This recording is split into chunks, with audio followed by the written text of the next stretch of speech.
professionnelle, pas ma vie privée, mais la vie professionnelle qui va impacter cette chaîne et la chaîne YouTube évidemment.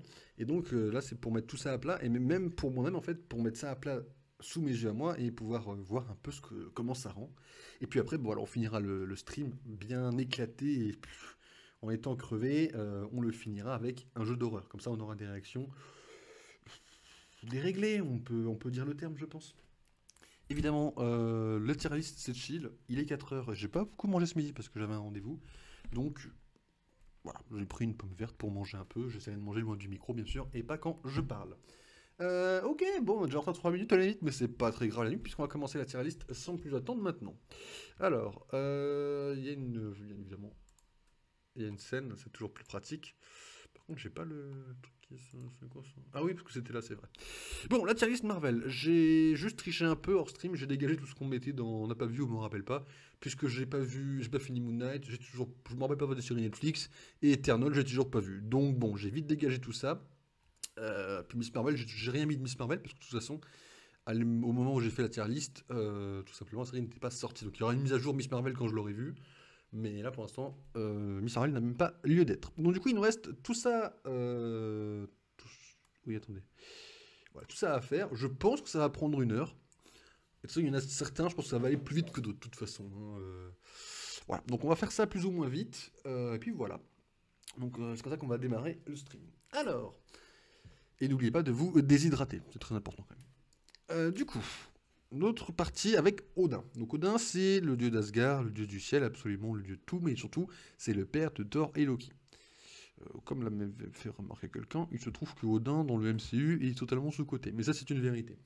En fait, le problème dans Odin, c'est que on nous le vend comme le dieu de tout. Enfin non, c'est pas on nous le vend, c'est pas on nous le vend, c'est le dieu de tout. Et à juste titre, c'est le dieu d'Asgard, c'est le père de Thor. Mais on le voit pas en action. Alors oui, il a une passion, une pression indirecte sur Thanos, puisque c'est quand Odin mourra que Thanos passera à l'action. Et oui, c'est lié, c'est pas une coïncidence. Donc du coup, Odin a quand même une pression, mais son pouvoir direct, on ne le voit pas. Il sert à rien. Voilà. Ah mais c'est toi qui me l'avais dit en plus.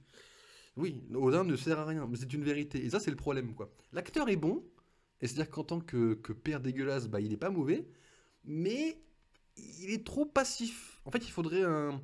On peut-être pas une série, moi j'aurais bien un court-métrage de genre une demi-heure, 3 quarts d'heure, où on présente la vie d'Odin et quand il combat, quoi. Pour pouvoir le remettre un peu sur le devant de la scène. Il est trop décalé, Odin, c'est ça aussi le problème. Bon, il est pas aux F tiers parce qu'il est quand même bon. Je pense qu'il est sous-coté, mais il est sous-coté à cause du MC, pas forcément sous-coté par rapport aux gens. Donc du coup, il reste quand même sous-coté. Mais dans la tier list sous-coté, en fait, le truc, c'est que là, le problème, c'est que c'est les réals qui l'ont foutu en sous-côté, c'est pas les gens. Donc, c'est pas forcément la même catégorie. On va le mettre. Voilà. Je pense qu'il est à peu près de ce niveau-là. Parce qu'en fait, le truc, c'est que Darren Cross, il est sous-côté parce que les gens pensent que c'est. Enfin, des gens que je connais pensent que c'est un Ironmonger de Iron Man 1 en pareil, mais en moins bien. Mais en fait, le mec, il reste quand même un foutu génie. Donc bon. Après, Caecilius, bon, on s'en fout un peu, mais il est quand même sous-côté. Donc du coup, Odin, il va rester là. Ce qui est marrant, c'est que les deux acteurs ont joué 2 versions d'Hannibal Lecter. Voilà, pour la petite anecdote. Comprendre qu'il a l'autorité, mais il fout rien. Non, mais c'est ça. Après, il a quand même de l'autorité sur Thor et Loki. Enfin, sur Loki, puis à partir de Thor 2, mais à partir de Thor 1, quand même, il a quand même de l'autorité. Mais il sert pas à grand chose. En fait, il bouge pas. Il est comme Thanos avant de bouger. Il est assis sur son trône, il ne fout rien. Mais bon, après, bon, faudrait un truc pour voir son passé, quoi. Plus que dans Thor 2. On verra, peut-être que dans Thor 4, on aura des surprises, hein. On sait jamais. Okoye. Okoye qui est la... Je sais plus comment ça s'appelle, j'ai un trou de mémoire. C'est les gardes rouges de la Dora Milaje, voilà. Du Wakanda. Bon, c'est celle qui est principale, c'est l'actrice de Michonne. C'est celle qui a le plus été nommée, qui a le plus de scènes d'action. En vrai, un peu chiante. Chiante dans le sens où dans Black Panther, quand elle est pas prête à trahir au début, hein. Pas prête à trahir Killmonger pour T'Challa. Tu comprends le dilemme, hein, mais c'est le perso au début qui est chiant. Mais maintenant, elle a un développement qui est un peu mieux. Bon, pareil, après, on n'a qu'un film, hein. Il y a eu un film Black Panther. Bon, il y a eu Infinity War qui s'est passé majoritairement au Wakanda, mais bon, On l'a pas trop vu dans cette scène-là. Après, elle avait pas trop de place, hein. Il y a plein de super-héros à côté. Voilà, elle est correcte. Je pense qu'on peut très largement dire qu'elle est correcte. Après, où la placer en correcte? Bah, je vais vous le dire, déjà, elle est en dessous Sitwell. Je vous le dis, Sitwell, c'est le perso à peu près référence, la césure entre les autres. Où tout ce qu'il y a avant Sitwell, c'est des persos qui sont sympas, qui ont quand même une certaine importance, et les autres, c'est juste, ils sont corrects. Sans plus. Okoye, là-dedans, elle se place quand même en correcte, pas trop dégueulasse. C'est-à-dire qu'elle est quand même plus correcte que le Baron Mordo dans Doctor Strange, quoi. Voilà. Mais moins que le Crâne Rouge. Parce que quand même, le Crâne Rouge, il est correct parce que il est dans Captain America 1 et l'acteur est pas dégueulasse. C'est d'ailleurs l'acteur Hugo Weaving, si je me souviens bien, qui joue dans Matrix. Mais quand il réapparaît après en tant que fantôme, c'est pas mal. Maintenant, faut voir si c'est un développement d'Hydra. Mais bon, ils sont corrects. En fait, c'est le truc, c'est que ouais, je sais pas trop, ouais. Si, non, si, c'est bien. On va le laisser au-dessus de Mordo parce que bon, Mordo, il apparaît 5 minutes dans le film, on va pas trop non plus en demander. Mais on va la laisser là. Peggy Carter. Alors, Peggy Carter. Bah, en fait, le problème, c'est que le perso, il va aller, voilà, ici. Mais en dessous les autres. Parce que les autres, je les ai vraiment des coups de cœur. Elle, c'est un coup de cœur que j'ai eu, mais pas forcément en tant que les autres. Bah, le Bouffon Vert, c'est un coup de cœur parce que William Defoe. Bon, la série Loki, ça, c'est un truc subjectif, pas objectif. Peggy Carter, c'est un coup de cœur parce que la série Agent Carter, en fait. Bon, après, dans les films, elle n'a pas une importance capitale. Bon, dans Captain America 1, quand même un peu. Mais bon, après, dans Captain America 2 et 3, elle sert juste à faire la vieille qui crève, malheureusement. Et dans un sens, elle induit Captain à se lier contre Iron Man. Ça, c'est encore autre chose, c'était pas forcément direct. Mais bon. On aurait peut-être dû la découper, la pomme. Mais au moins, ça fait un peu d'eau. Moi, j'avoue, quand il fait chaud comme ça.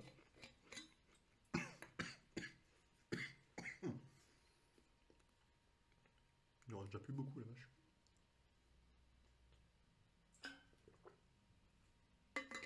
15 minutes de stream, je suis déjà assoiffé. Bah, ça commence bien, je peux vous le dire. Du coup, Peggy Carter, son importance, elle est dans Agent Carter. C'est-à-dire l'époque où elle est à pleine puissance. C'est peut-être pas le bon terme. On va dire, on va dire ça autrement. Dans Captain America 1, elle est là, elle est présente, mais elle n'a pas le rôle principal. Dans Agent Carter, la série porte son nom et elle a son rôle principal, donc elle est beaucoup plus mise en avant. Et là, tu te dis qu'Agent Carter, en fait, c'est. C'est cliché. Mais c'est la femme des années 80 qui se ligue contre les injustices, si vous voulez. Donc à partir de là, sans déconner. Je me fais comprendre. Je me fais tout à fait comprendre dans ce que je veux dire. Et du coup, elle a le rôle principal. Et donc, du coup, elle est mise en avant. Du coup, on découvre le perso beaucoup plus que dans les autres médias. Ce qui fait que quand on découvre un perso qui a finalement un caractère comme lui, en fait, c'est Captain America en moins chiant.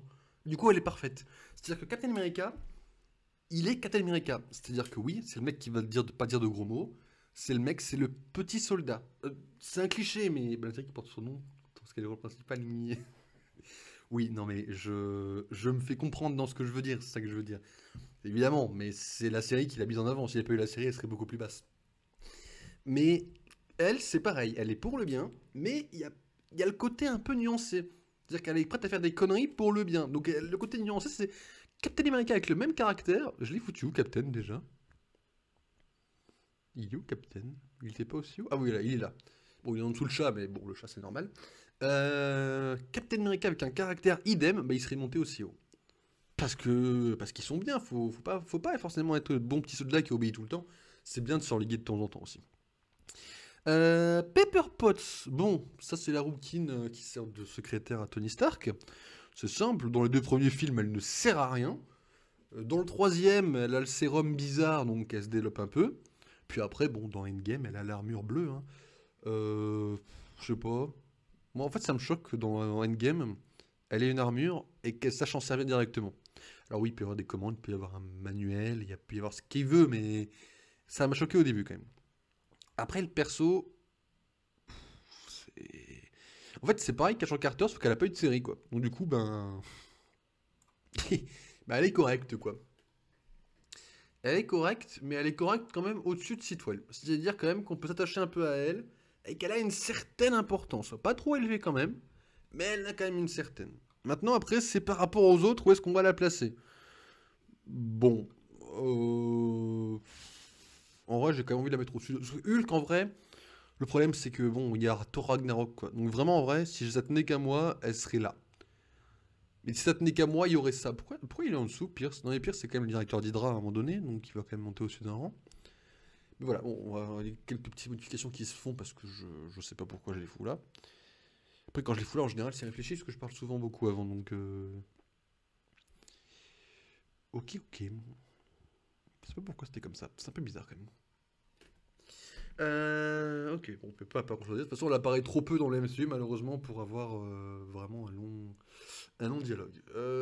Peter Quill. Peter Quill, donc le Star-Lord, apparu dans Guardians de la Galaxie 1, que je n'ai pas vu au cinéma, puisqu'à l'époque, le film ne m'intéressais pas. Je n'étais pas encore à fond dans le MCU à l'époque, quand le film est sorti. Bah c'est simple, le perso est pas trop mal. Il a un bon caractère. Après, bon, Infinity War, il a rundle les Avengers et du coup, ils se sont fait tuer. Bon, c'est de sa faute, qu'on le veuille ou non. Mais au moins, grâce à lui, on a eu Endgame. Et grâce à Endgame, on a eu Loki. Je vous le donne en mille. Donc, Peter Quill, en vrai, bon acteur. Hein, c'est Chris Pratt, quand même, qui a joué dans. Je ne sais plus comment ça s'appelle les films. Parce qu'ils ont. C'est plus Jurassic Park, c'est Jurassic World, je crois, un truc comme ça. Pas trop mal le perso. Bon, après, la relation avec Ego, elle est plus. En fait, il va aller dans cool, mais il va aller assez bas. Parce qu'en fait, le truc, c'est que c'est le perso où il est pas mal dans le 1. Il a le côté un peu rebelle, ça. Puis dans le 2, bon, bah en fait, la relation avec Ego, bon. Déjà, Ego, je l'ai mis où, Ego? Je l'ai pas dû mettre très haut. Voir assez bas. Elle est où la planète vivante, là? Petite planète. Où es-tu? Petite. Je l'ai pas mis aussi haut, c'est pas possible. Où es-tu, petite planète? Je l'ai forcément mis quelque part. Ah bah t'es dans le correct. C'est pas dans le correct, bah oui. Oui, parce que le 2, j'ai pas forcément autant apprécié que le 1. Ça, c'est normal. Mais du coup, ouais, Peter Quill est un perso qui est quand même cool. Et puis bon, c'est le perso auquel je pense qu'on peut plus ou moins tous s'identifier. Parce qu'on dit tous que Peter Quill a Rundon. C'est vrai, on l'a tous dit au moins une fois. On s'est tous dit, bah Peter Quill, il fout la merde, il a. Je déteste ce mec. Mais enfin, c'est le même genre que Tony Stark. Donc, comme t'as de base, tu détestes Stark, c'était obligé que tu détestes lui. Mais on s'est tous dit, il a Rundon, il a tapé Thanos et Thanos s'est réveillé. On s'est tous dit ça.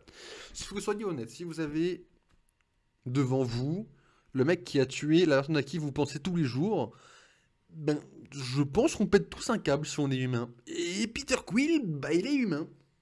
Non, Ego, pas Quill. Ah oui, non, mais après, Ego, bah, au-delà de TTC, c'est surtout que je trouve que, bon, finalement, le perso est juste correct, quoi. Et que c'est lui qui. Enfin, en fait, le problème, c'est qu'il est. C'est un connard, mais il n'a pas été assez connard pour que j'aime le détester, quoi. C'est un peu ça le problème aussi. Ça veut dire que tu détestes pas Quill. Bah, c'est surprenant, j'avoue que j'aurais pensé le contraire en vrai. Mais voilà. Quill, c'est un humain. Il est pas. Oui, il est humain. Bon, il est demi-céleste, mais ça, c'est pas impactant dans son histoire. Ça a presque été quasiment plus ou moins oublié. Mais donc, il a réagi comme un humain. Maintenant, la question, c'est par rapport aux autres. Où est-ce qu'il va aller? Je sais pas trop en vrai. En vrai, il va aller en dessous. Eux, c'est la marge, je vous avais dit, la partie avec Wong, Natasha, Karnak et Gorgon. C'est la partie où on s'attache un peu à eux. Quill, je me suis pas forcément attaché à lui. Euh, Pas vraiment, c'est pas vraiment le mot. Je suis pas forcément en admiration devant le perso ou quoi. Donc il va quand même monter haut. Je le mettrai quand même moins haut que Mac et Deathlock. En vrai, Mac et Deathlock, j'ai quand même vraiment kiffé dans Agent of Shield. Mais Peter, je l'ai bien aimé. En vrai, Peter est quand même haut par rapport aux autres. J'ai envie qu'il y a tout ça en dessous quand même. Hein. Il est quand même assez haut, Quill. Hein, en vrai, c'est juste qu'il est pas aussi haut que les autres. Mais non, il va quand même aller assez haut, mais pas plus haut que eux, quoi.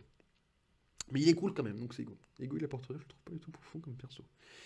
Il a un certain sens de profondeur, dans le sens où, dans le film, t'apprends quand même que c'est un gros connard et qu'il est le père de Peter. Mais après, à part ça, il apporte pas grand chose. C'est-à-dire que c'est pas le bon méchant pour un film, je trouve. Enfin, pas aussi tôt. Dans le sens où il a pas encore. Je sais pas, je sais pas comment je pourrais dire ça. Quand il est apparu, Ego, il m'a pas fait forte impression. Et c'est pas un méchant que j'ai trouvé charismatique en vrai. Sauf le moment où on le voit en forme de planète. Là, j'étais en mode, bon, quand même. Mais à part ça, il a pas trop de charisme. Bon, en vrai, il a un charisme. Il est en planète, quoi. Pas en humain. Mais sinon, bien sûr, je lui donne quand même une certaine... Bah, il est quand même haut en vrai, Ego, mine de rien. Il ne crée pas d'émotion. Non, non, il en crée pas. C'est vrai, ça c'est vrai. Il est quand même haut en vrai, il est dans correct, il y a quand même tout ça en dessous, hein. Dans un certain sens, juste c'est un méchant. Oui, mais c'est quand même une planète vivante. Et juste pour ça, il a mérité correct. Mais c'est juste parce que c'est une planète, tu vois, ça n'a pas été une planète, je dois avouer. Le Spider-Man de Tobey Maguire. Alors, sachant que avec Spider-Man No Way Home, on va prendre le passif des films, ce qui est normal. C'est le perso a vécu les films, d'accord. J'ai jamais trop aimé la tête de Toby. Ça, c'est subjectif. C'est la tête de Toby qui me revient pas. C'est pas. Donc, du coup, il a pas forcément beaucoup s'élever. Après, le perso en lui-même de Toby Maguire, j'ai pas forcément kiffé le perso. J'ai pas grandi avec déjà. Donc, ça, c'est ma génération aussi, ça, je suis d'accord. J'ai pas la nostalgie. Mais en fait, c'est surtout le. J'aime pas trop le perso, quoi. C'est-à-dire que les Spider-Man de Tobey Maguire, le point positif, c'est les méchants. C'est exactement la même chose que le Spider-Man du MCU en fait. C'est que je préfère les méchants au Spider-Man. C'est-à-dire que le bouffon vert est fantastique. Docteur Octopus, il est cool. Bon, l'homme sable, j'ai un peu de mal, mais ça, même dans les comics, j'ai du mal. Venom, il est cool. Et Harry Osborn, bon, Harry Osborn, c'est un 100 sur 100, ça, y a pas de souci. Mais le perso Spider-Man lui-même, j'ai un peu de mal. C'est le perso, bon, il est. Ouais, après, c'est un petit peu. C'est pas kitsch. Faut pas dire que c'est kitsch, mais c'est pas forcément un perso que j'ai porté de mon cœur, que j'ai apprécié quoi. C'est-à-dire que lui quand il va aller sacrément bas et ça à la limite, je vais me faire insulter parce que mais de mon point de vue, il est un peu surcoté quoi. Alors il est pas surcoté au point d'Iron Man ou de Captain Carter dans What If et dans Doctor Strange ou ou le Doctor Strange de What If pardon, il n'est pas lui dans Doctor Strange. C'est des persos qui sont eux, ils sont surcotés mais Tobey Maguire n'est peut-être pas à ce point-là. En fait, il est peut-être ouais, quand même ouais non à ce point-là, je dirais. C'est-à-dire que les gens ont voulu le voir dans Doctor Strange 2. Ils ont dit oh, il est apparu dans No Way Home, il doit apparaître dans d'autres films. Mais à un point, mais juste beaucoup trop. Et en fait, le truc, c'est que les gens, même sur Internet, sur Facebook, sur Twitter, surtout bah, en ce moment, hein, les gens.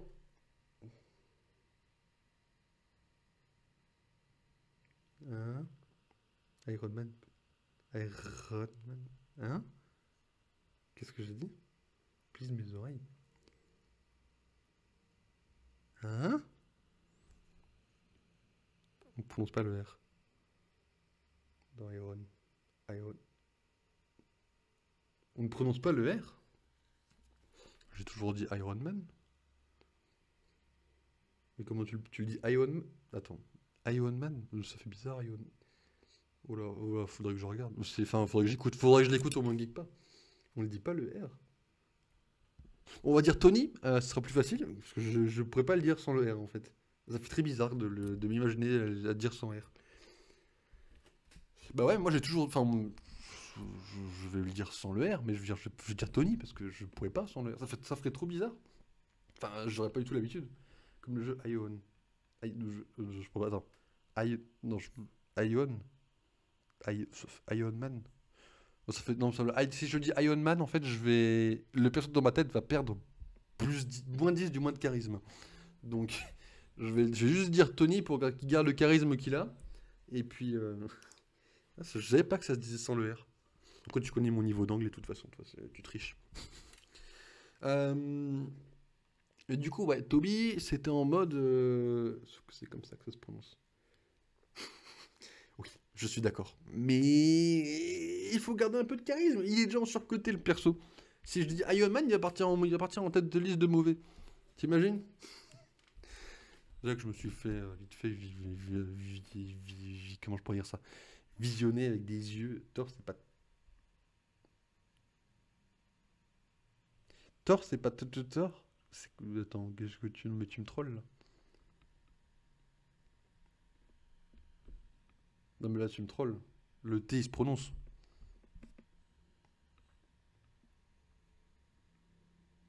Bref, on pourrait faire une liste. Il faudrait que je regarde parce que là je serais très impressionné. Je pense que je serais très étonné de ce que je dirais. TH en anglais. Non mais. Ah oui, Thor. Ah oui. Ouais, ok. Oui, ça oui. Ouais, ça je l'ai. Ok, ça me choque moins.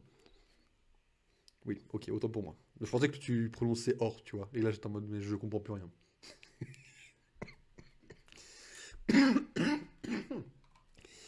Mais ouais, je, Bon, après, mon niveau en anglais, moi, en oral, je préfère à l'écrit. À l'écrit, je suis moins embêté. Euh, Mais du coup, ouais, Tobey Maguire, c'est simple. Vous pouvez le mettre dans n'importe quel combat. Alors, bon, moi, j'ai toujours un point de vue subjectif, mais de façon objective, en effet, quand on dit un tel contre un tel qui gagne, comme l'a dit Stanley, c'est les auteurs qui décident. Mais vous pouvez mettre sur Twitter ou Facebook n'importe quelle question en mode qui gagne entre Toby et vous mettez n'importe quel perso en face, les gens répondront systématiquement Toby, parce qu'il est surcoté. Mais c'est pas forcément faux pour certains, d'accord? Mais ça reste quand même surcoté comme perso. Il est cool, mais bon, ça subjectivement, moi je l'aime pas. Mais les gens, c'est trop surcoté comme personnage. Comparé à Andrew, qu'on a pris plein la gueule, bon, maintenant il est surcoté, c'est un fait. Mais comme c'est Andrew, il y a ce qu'on appelle le Joker Loki, et en tant que Joker Loki, il a le droit à aller ici. Au-dessus de Mobius, mais pas au-dessus de Loki quand même, faut pas exagérer, mais au-dessus de Mobius quand même, parce que Mobius c'est cool, mais bon, Andrew c'est une pépite quand même. Déjà ces deux films sont excellents. Bon, j'ai quand même préféré le 2 au 1, mais le 1 est excellent alors qu'il en a pris plein la gueule le 1. Et puis bon, l'acteur, ça reste Andrew Garfield. Et puis bon, c'est quand même Donald Rigou en VF, qui est la meilleure VF pour Spider-Man. D'ailleurs, il est connu pour ça, mais quand même, c'est quand même la meilleure VF pour un Spider-Man. La même que les jeux PS4, PS5. Bon, Tom Holland en Spider-Man, bon, vite fait, en fait, c'est le même défaut que Tobey, sauf qu'il en prend plein la gueule tout le temps, donc il est pas surcoté. Il a des bons films, mais ses méchants sont plus intéressants que lui. Le Vautour, Adrian Toops, Michael Keaton quand même, qui est beaucoup plus intéressant que lui. Mysterio, qui est l'acteur... oula, j'ai mon nom. Qui est l'acteur Jake quelque chose. Je ne peux pas prononcer, c'est Jake quelque chose, je n'ai pas le nom de famille. Il est beaucoup plus intéressant que lui. Et puis bon, après il y a No Way Home, hein, c'est pas le bouffon vert, Electro, Docteur Octopus, l'homme sable, et le lézard, et Venom qui apparaît 5 secondes, mais ça on s'en fout. Le perso est moins intéressant que ses méchants. Coulson. Osef, putain. On n'a même pas fini Agent of Shield. Donc, toi, Coulson, tu vas te boucher les oreilles quand je vais en parler. Spider-Man, on va le mettre pas super haut, mais pas super haut. Parce que quand même, No Way Home lui a donné un départ pour un des nouveaux films, si vous voulez. C'est-à-dire qu'à la fin, il est rayé de la vie de tout le monde, et le perso est devenu comme ça. Je me fais comprendre. Donc il mérite quand même d'aller dans cool parce que malgré que j'aime pas beaucoup le perso, on peut quand même dire il est cool. Parce qu'il a l'Iron Spider, il va dans l'espace. L'acteur est pas non plus dégueulasse. Je parle pas dégueulasse en termes de beauté, je parle dégueulasse en termes d'acting. Donc je pense que le perso peut aller dans cool. Mais il va pas aller super haut. C'est-à-dire qu'il n'ira pas au-dessus de cette branche-là. Puisque je me suis pas attaché à lui. Hein. Tante May, elle a beau crever, ben je ne me suis pas attaché à lui quand même. Je pense néanmoins qu'on peut le mettre ici. Parce que l'abomination, quand même, c'est Tim Roth.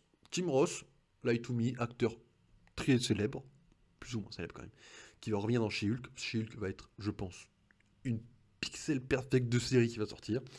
Voilà, l'abomination est quand même cool. Bon, après là, on a quand même Freya, enfin on a quand même Howard le Canard. Enfin, à partir de là où Howard le Canard est dans cool, les personnes qui sont là peuvent déjà s'inquiéter, quoi. Mais bon, disons.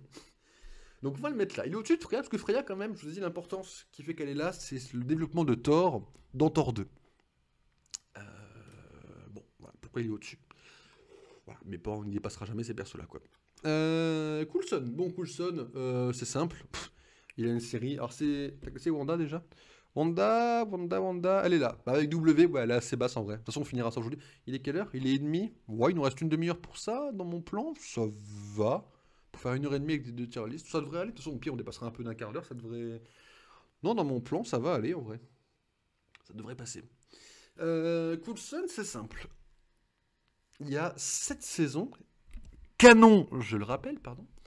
Au MCU, il y a 7 saisons. Donc, le perso a bien été exploité en cette saison. Sauf la saison 6 où il n'apparaît pas. Du coup, on peut être en terre. J'ai différencié les deux Coulson ou pas? Je sais qu'il y a Serge, voilà, il est là. Mais est-ce qu'il y a l'autre Coulson? Non, ok, donc je compte le LMD. Ok.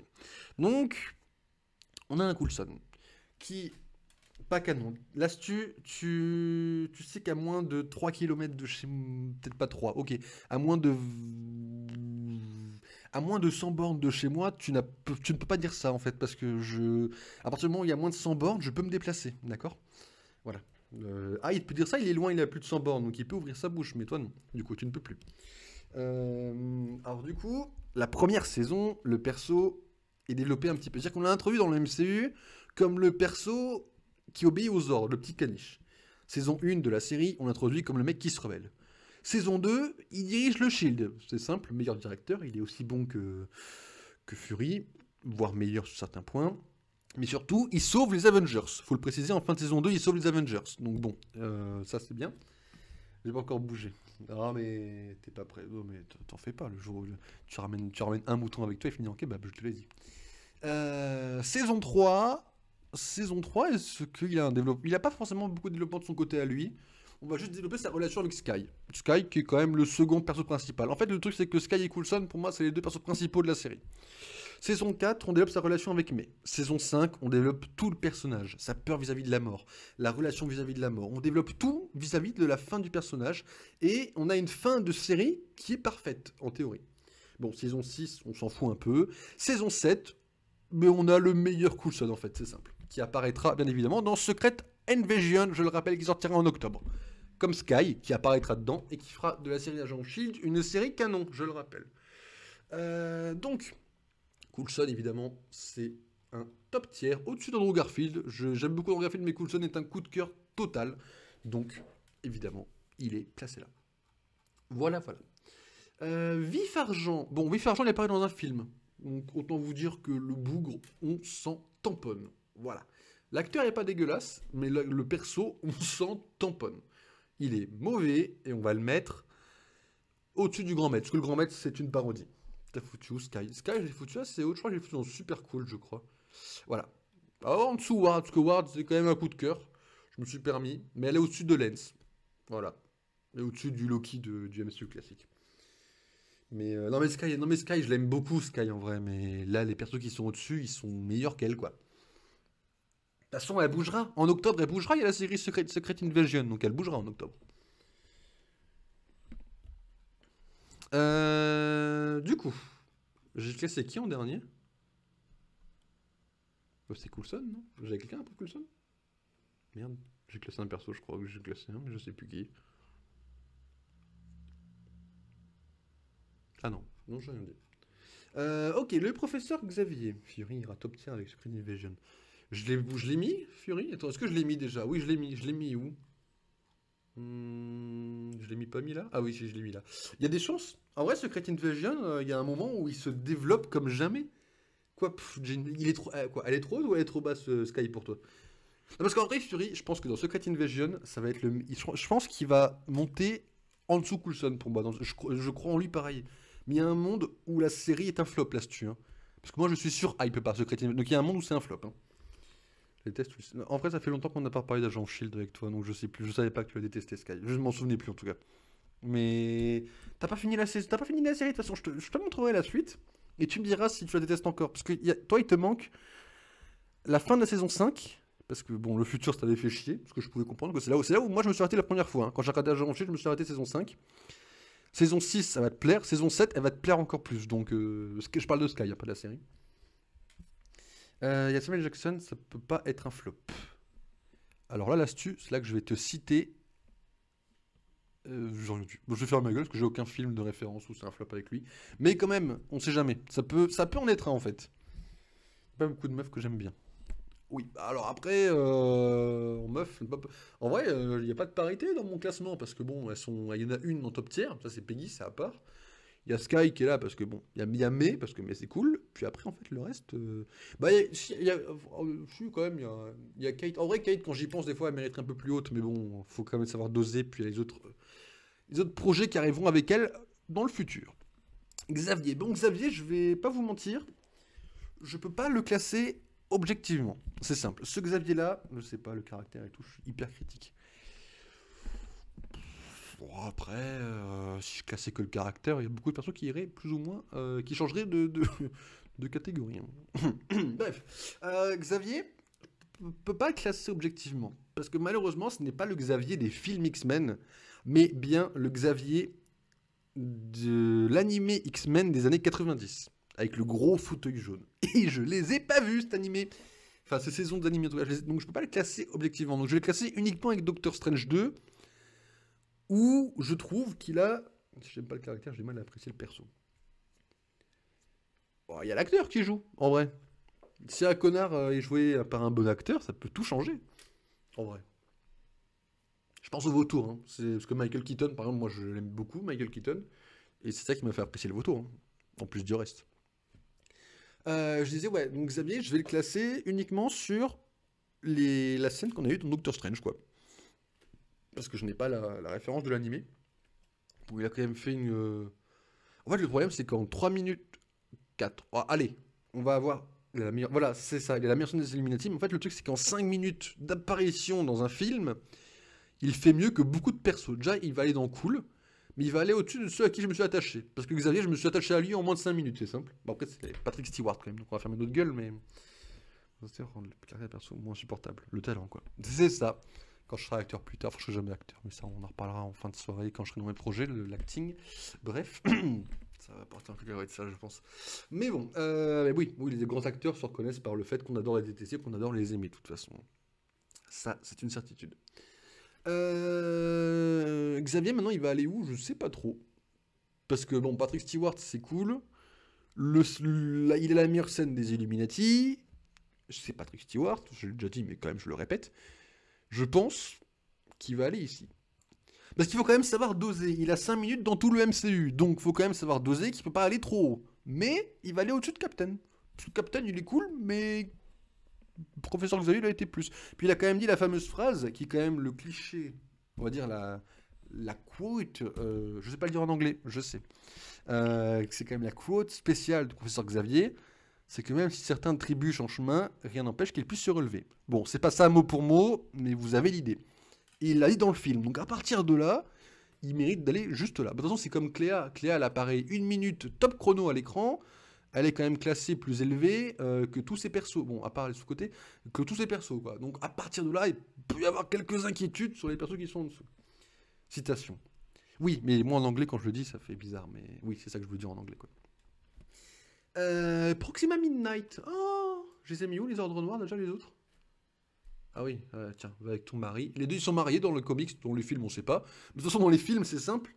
L'ordre noir est relégué au rang de soldats qui sont là pour crever. Ils n'ont quasiment pas de dialogue, à part Ebony Maw qui en a un petit peu.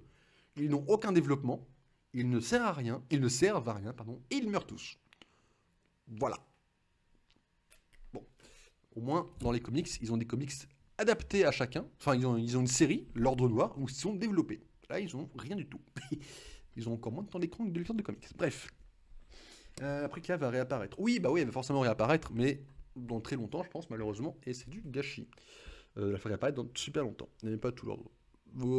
Ouais, mais Super Giant, elle est plus ou moins là, tu vois. Après, Black Swain, c'est encore autre chose dans les comics, mais le Super Giant, elle n'est pas forcément... partout dans chaque ordre, c'est ça que je veux dire, dans toutes les adaptations, quoi. C'est celle qui est la plus variable, en tout cas, de ce que j'ai vu.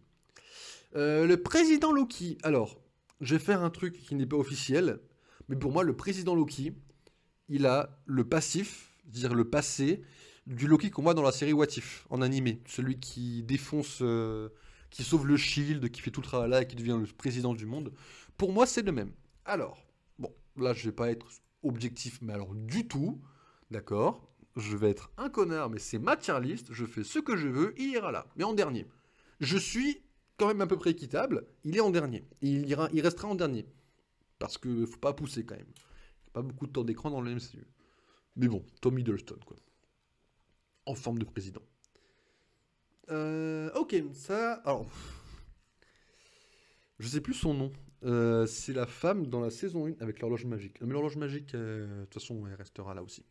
1000 minutes, elle a fait quand même un screamer. C'est quand même génial pour le perso. Reina, voilà, comme ça qu'elle s'appelle. C'est la pétasse à robe à fleurs. Voilà, comme ça qu'elle s'appelle exactement aussi. Dans la saison 1, elle est cool. C'est-à-dire qu'en effet, bon, la phrase tout le monde aime les fleurs, c'est un peu forcé. Mais pourquoi pas. Elle est là, elle fait son taf, elle manipule les gens, perso, cool. Saison 2, elle devient une inhumaine. Bon, j'ai beaucoup aimé la référence à Sonic, quand Sky lui dit, bah, je pensais que son pouvoir c'était de courir dans les anneaux, de courir pour récupérer les anneaux. J'ai beaucoup aimé la référence. Voilà, c'est celle qui voit l'avenir. Celle qui a d'ailleurs prévu Avenger 2. Voilà, je tiens à le préciser pour référencer la canonicité d'Agent of Shield. Mais elle meurt. Et elle meurt en une certaine forme d'héroïsme. Pas trop, mais un petit peu quand même. Ce qui fait qu'elle va aller au-dessus de nos F tiers, c'est-à-dire donc correct. Parce qu'elle n'a pas eu assez de temps d'écran, à mon homme l'avis, pour la développer correctement, mais elle n'est pas dégueulasse. Mais elle va quand même aller en dessous Sitwell, parce qu'elle peut quand même pas pousser, elle est quand même pas trop importante. Elle va aller en dessous Victoria End, parce que Victoria End est quand même... Ah ouais, elle a des prémonitions. C'est ça, ouais. Vous t'en souvenez donc pour une perso aussi, qui a apparu aussi peu de temps, franchement. Mais en fait, c'est sa fin qui est importante, parce que la fin, elle va sauver Sky, en fait, littéralement. Donc pour une pétasse qui a voulu la tuer 2 fois, je trouve qu'elle s'en sort plutôt pas mal. Puis moi, j'aime beaucoup les méchants en rédemption, en quelque sorte. Donc c'est un bon point. Je pense qu'elle va aller en dessous Maya, parce que Maya est quand même la méchante en rédemption, mais pas trop méchante de Hawkeye, et quand même au-dessus du président, parce que le président est cool, mais bon, ça reste juste le président qui apparaît de temps en temps, quoi. Qu'elle est pas intéressante. Elle perd de son intérêt. En fait, le truc, c'est qu'elle disparaît de l'écran quand elle est inhumaine, parce qu'elle va juste être enfermée par les autres inhumains, donc elle va perdre du temps d'écran. Mais oui, avant, elle était plus intéressante. La pétasse à robe à fleurs qui manipule les gens, c'est quand même plus cool. C'est dommage qu'on n'ait pas eu un pouvoir en relation avec sa manipulation, justement. C'est un peu dommage. Bon, c'est cool de voir l'avenir, mais bon. Bon. Ravonna Renslayer. Alors, apparue dans la série Loki, dans les comics, c'est la femme de Kang. Bon, dans la série, elle a disparu, on ne sait pas où elle est allée. Bon, elle n'est pas bien cette formation, si mes souvenirs ne sont pas trop éclatés. Au début, elle le vit mal, parce qu'elle est passée de femme soi-disant superbe à ses yeux à un hérisson avec des pics. Donc ouais, elle l'a un peu mal vécu, ouais. Bon après, elle l'a bien accepté. Quand elle a vu qu'elle pouvait voir l'avenir, elle a très bien vécu. Ravonna. Ravonna, c'est cool parce qu'elle sait se battre. C'est un bon point parce que ça, c'est le genre de juge, on pensait que c'était un peu éclaté, et au final, elle se bat contre Sylvie. Bon point. Elle a manipulé tout le monde, et elle savait la vérité. Bon, bah c'est bon point aussi. Le seul point négatif, selon moi, dans les juges, c'est qu'on voit pas les autres. C'est-à-dire que Ravonna, elle est juge, ok, mais les autres, est-ce que les autres savaient? Est-ce que les autres étaient au courant? Est-ce que les autres manipulaient, etc. Il n'y a que elle qu'on voit comme juge dans toute la série. Un peu bizarre, mais pourquoi pas. Mais le truc, c'est qu'elle a pas forcément autant d'importance qu'elle devrait en avoir dans la série. Mais elle est cool quand même. Donc elle va aller dans cool. Mais je me suis pas attaché à elle. Donc elle va aller en dessous Louis déjà. Au maximum. Par rapport aux autres. En fait, en vrai, attends. Non, en vrai, c'est bien parce que bon, l'US7 jeune, je peux pas trop lui laisser aller trop haut parce que de toute façon, le perso. Après, Ramona, c'est pour le perso comics qu'elle est mise en avant. Oui, mais de toute façon, on verra dans la saison 2, elle va avoir un rôle. Je pense que dans la saison 2, c'est la méchante. Hein. En vrai, je pense que saison 2, elle a un lien avec Kang, potentiellement de mari et femme. Hein. Je pense qu'ils peuvent casser ça sans trop éclater la cohérence. Après, la saison 2, de toute façon, elle a un plein tournage. Sachez que quand la saison 2 sortira, je serai intenable. Voilà, je tenais à vous le dire. Bon, Ravonna, du coup, pour l'instant, qui est donc placée ici, ça me semble pas trop mal. Parce que bon, lui, sa tête à claque. Non, en vrai, ça doit être bon taf, parce qu'elle, bon, elle est pas.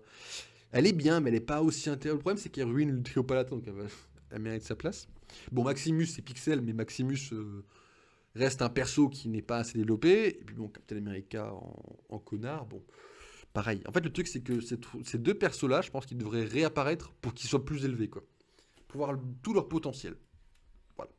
Bah après, US Agent, c'est même pas une question, on n'a pas eu on a eu l'origine story du perso, quoi. Alors, lui, c'est Razor, je sais pas quoi, Razor Fist, je crois qu'il s'appelle, enfin, c'est un nom à la con. Lui, il va aller dans OSF tiers, mais élevé pour une seule et unique raison, c'est que dans les scripts de Shang-Chi, il devait être, je sais pas comment dire ça, plus ou moins le fils adoptif du mandarin, enfin, il y avait une connerie de relation plus ou moins paternelle, donc il devait pas être totalement un chi, le perso, en fait. Donc oui, c'est un homme de main à la con, oui, il a un nom dont je me souviens même plus, mais il est là. Voilà. Maximus aussi bas dans les persos d'Inhumans. Alors déjà, Maximus n'est pas aussi bas que ça, parce que Maximus, quand même, dépasse tous les autres... Il est où, Maximus? What? J'ai perdu Maximus. Ah, voilà. Il est quand même au-dessus de tout le reste. Tu vois, il dépasse Medusa. Bon, par contre, Black Bolt est au-dessus, hein, mais... Oui, Maximus mérite de perdre quelques places, quand même. J'en étais où? Elle est où? Aux F-tiers, où es-tu? Ah oui. Donc le perso n'a pas de pouvoir, il a juste une lame à la place de la main.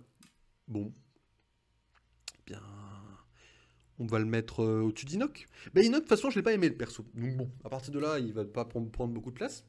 Donc il va aller, voilà, ça me semble bien. En dessous, parce que quand même Nebula a quand même une certaine importance dans le MCU, ça me ferait mal de mettre Razor Machin au-dessus d'elle. Je pense qu'on n'est pas trop mal là en fait, hein, pour avoir un terme un peu d'objectivité quoi. Je l'espère en tout cas. Monsieur Fantastique. Alors Monsieur Fantastique, j'aimerais juste donner un point bonus, juste pour une chose très simple, c'est le fancast. C'est-à-dire que les fans du MCU ont fait chier les gens en mode le perso, on veut, je sais plus le nom de l'acteur pour Monsieur Fantastique.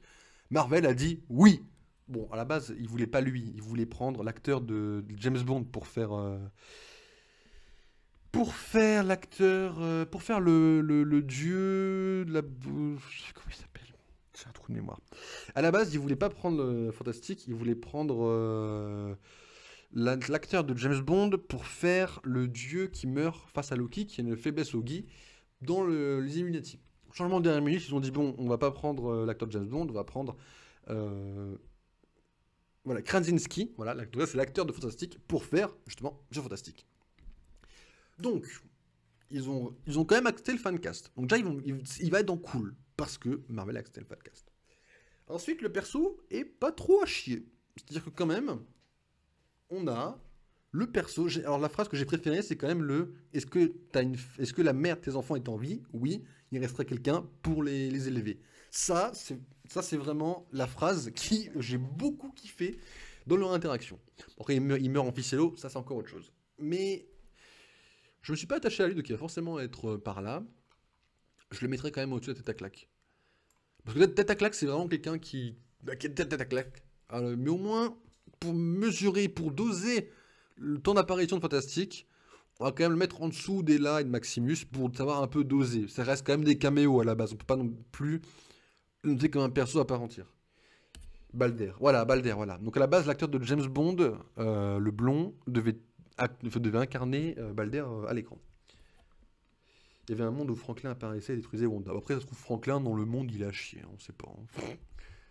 Après, en vrai, moi, je pense qu'il y a un monde où le monde 838 vient se venger de Wanda pour une quelconque raison dans les prochains films, de toute façon. Je pense que on nous a pas introduit les Illuminati pour rien, quoi.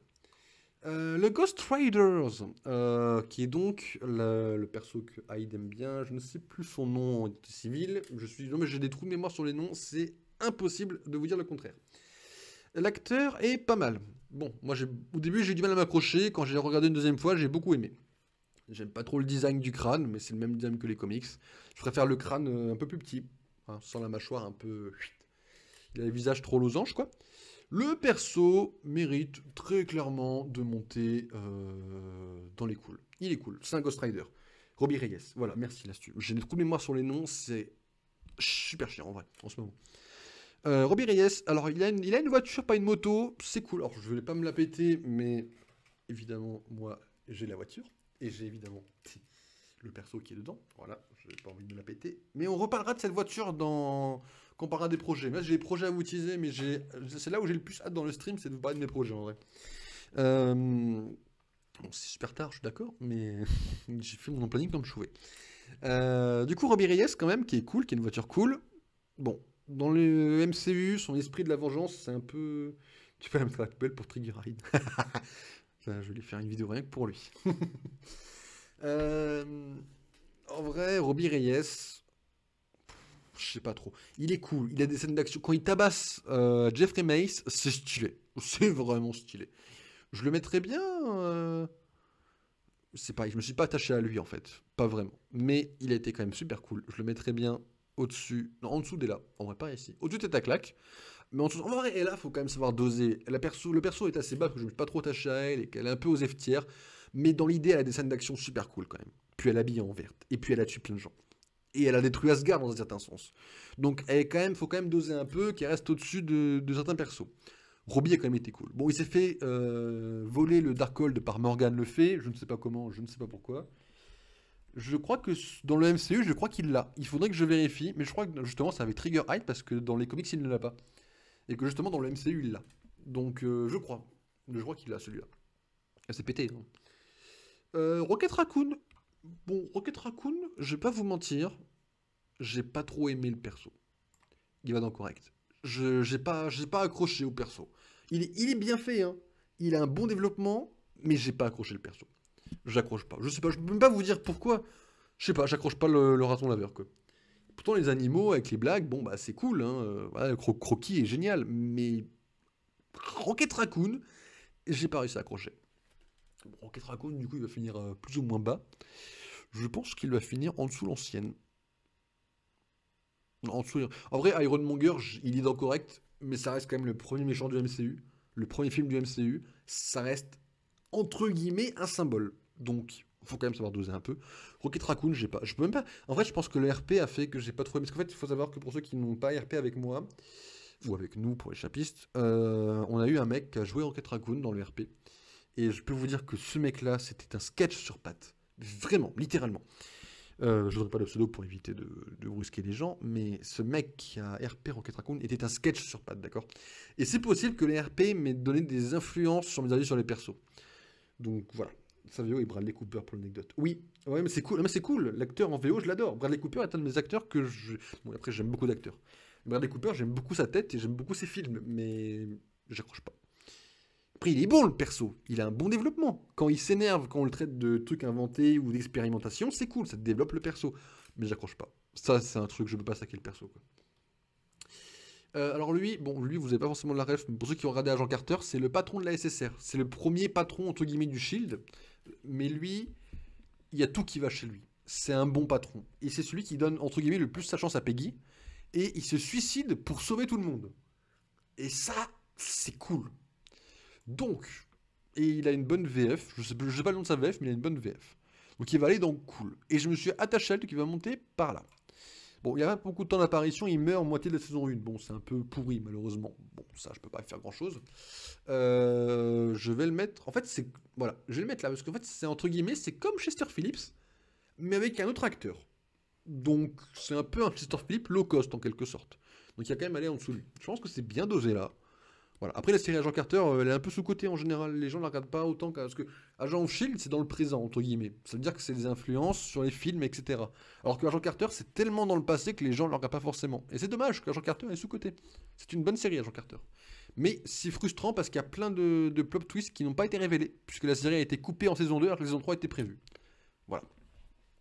Petite déception quand même. Ronan. Bon, Ronan, c'est simple. Je ne l'aime pas.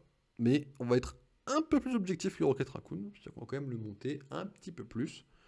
On va le mettre dans correct, au-dessus de notre ami Jasper Sitwell. Pourquoi je me suis fait chier sur Agent Carter. Non, mais attends, Agent Carter. Bon, la saison 1 est pas super cool. Je suis d'accord. Elle est un petit peu lente au démarrage, la série. Mais en vrai, fin de saison 1, quand tu vois le plot twist avec Arnie Mzola. Moi, franchement, si Arnie Mzola, s'il y avait eu le plot twist final en saison 3, j'aurais été ravi qu'il revienne dans la série en tant que méchant, tu vois. Ça m'a hypé. Bien sûr que la série m'a hypé. Et puis la saison 2, bon, elle m'a hypé à cause de Peggy et de Howard, surtout. Howard a bien carré aussi. Mais Peggy, bon, elle fait le taf, quoi, en saison 2, quoi. Puis Souza qui apparaît dans Agent Shield, ça c'est encore autre chose. Ok, donc Ronan, on va le mettre au-dessus de Sitwell à cause de Captain Marvel. Parce que dans Captain Marvel, autant le film n'est pas super génial, autant Ronan apparaît et ça donne de l'origine story au personnage. Bon, pas énormément, je vous l'accorde, mais quand même. Et c'est cool qu'on le revoie du coup après dans Les Gardiens de la Galaxie, où alors le perso est devenu un accusateur. Bon, par rapport aux comics, il est à chier, d'accord. Mais comme je vous l'ai dit au début de la tier list, on est là pour juger les personnages en adaptation. C'est-à-dire qu'on ne fait pas attention aux comics. Ou le moins possible en tout cas. Donc du coup, le perso en lui-même, je vais le mettre juste ici. Bon, sous Crossbones quand même est vraiment une pépite dans le MCU. Donc on va le mettre quand même sous Crossbones. On va le mettre au-dessus d'eux. Parce qu'elle, malheureusement, elle est un peu... C'est le seul perso que je trouve un peu bâclé dans Shang-Chi. C'est la seule. C'est simple. C'est un peu dommage, mais c'est le cas pour moi. Et bon, bah après, Jeffrey Mace, j'ai pas kiffé, même s'il était utile, j'ai pas kiffé le perso. Donc on va quand même le mettre au-dessus d'eux, puis en dessous des autres personnages, c'est pas trop mal, ça reste correct, et c'est objectif. Et on évite les prises de bec, même si c'est gentil, amical, ça évite les désaccords. Il est quelle heure 52 ? Bon, on va peut-être décaler d'une demi-heure. Hein. Je pense qu'une demi-heure pour ça, ça sera bon. Une demi-heure pour ça, de toute façon, vu les persos qu'il y a, de toute façon. Et là, ça va aller plus vite que d'autres. Hein. Comme Falcon, par exemple. Falcon, on va le mettre. Alors, vous voyez, là, par exemple, quand j'ai réfléchi par exemple à le mettre dans Super Cool. Puis j'ai eu une hésitation. Je vous rappelle que quand j'ai une hésitation, je ne le mets pas dans Super Cool. Parce que ça veut dire qu'il ne le mérite pas. On va quand même la mettre dans Cool, ça veut dire, mais assez élevé. Et là, ça va être le débat. Est-ce qu'il est mieux ou pas que Captain? En vrai, le truc, c'est que Falcon, il a eu un développement d'une série entière. Et même si la série est pas top, je trouve que la scène d'entraînement et toute sa remise en question sur le mérite du bouclier, bah, elle est pas dégueulasse. C'est-à-dire qu'il a un bon développement de perso. Et le costume, mais là avec le Winter Soldier, ça paraît logique. En vrai, le Winter Soldier. En fait, le truc, c'est que le Winter Soldier, il est apparu. En fait, la différence, c'est que Bucky, il a la rédemption. C'est-à-dire qu'il a démarré en connard. Enfin, non, il a démarré en gentil. Il est devenu un connard contrôlé, il est devenu un gentil. C'est-à-dire que quand même, dans la phase, il y a eu un moment où c'était un connard et il a eu une phase de rédemption. C'est-à-dire qu'il sera forcément plus haut que Sam, malheureusement. Après, le truc, c'est que Sam, je pense qu'il est meilleur que... Parce qu'en fait, le truc, c'est que Captain, on n'a pas vraiment le même développement que Sam. Sam, il a vraiment une remise en question. Et il se bat sans sérum. Et il a un costume qui rend assez bien à l'écran. J'étais étonné d'ailleurs qu'il rentre bien. Donc il va quand même monter assez haut. Donc il va monter au-dessus de Captain, je pense, pour moi. La question, c'est à quel point. Mais je pense que ça va pas être au point de dépasser Ghost, en fait. Ghost, j'ai vraiment eu. Alors, c'est pas un coup de cœur que j'ai eu sur Ghost, mais j'ai vraiment aimé la tenue du perso. J'ai vraiment aimé l'actrice, j'ai aimé l'intrigue, et j'ai aimé le fait qu'elle ne meure pas à la fin et qu'elle pourrait réapparaître dans un projet Thunderbolt. Ça me ferait kiffer. Mais vraiment. Donc, du coup, pour l'instant, en fait, avec tout ça, c'est surtout le costume qui a carré Ghost à mes yeux. Hein. C'est le costume que j'ai adoré. Je pense que Sam va être un peu. En fait, le truc, c'est que Ghost est là, et Sam, il va être juste là, vous voyez. Ça va être collé, mais en dessous.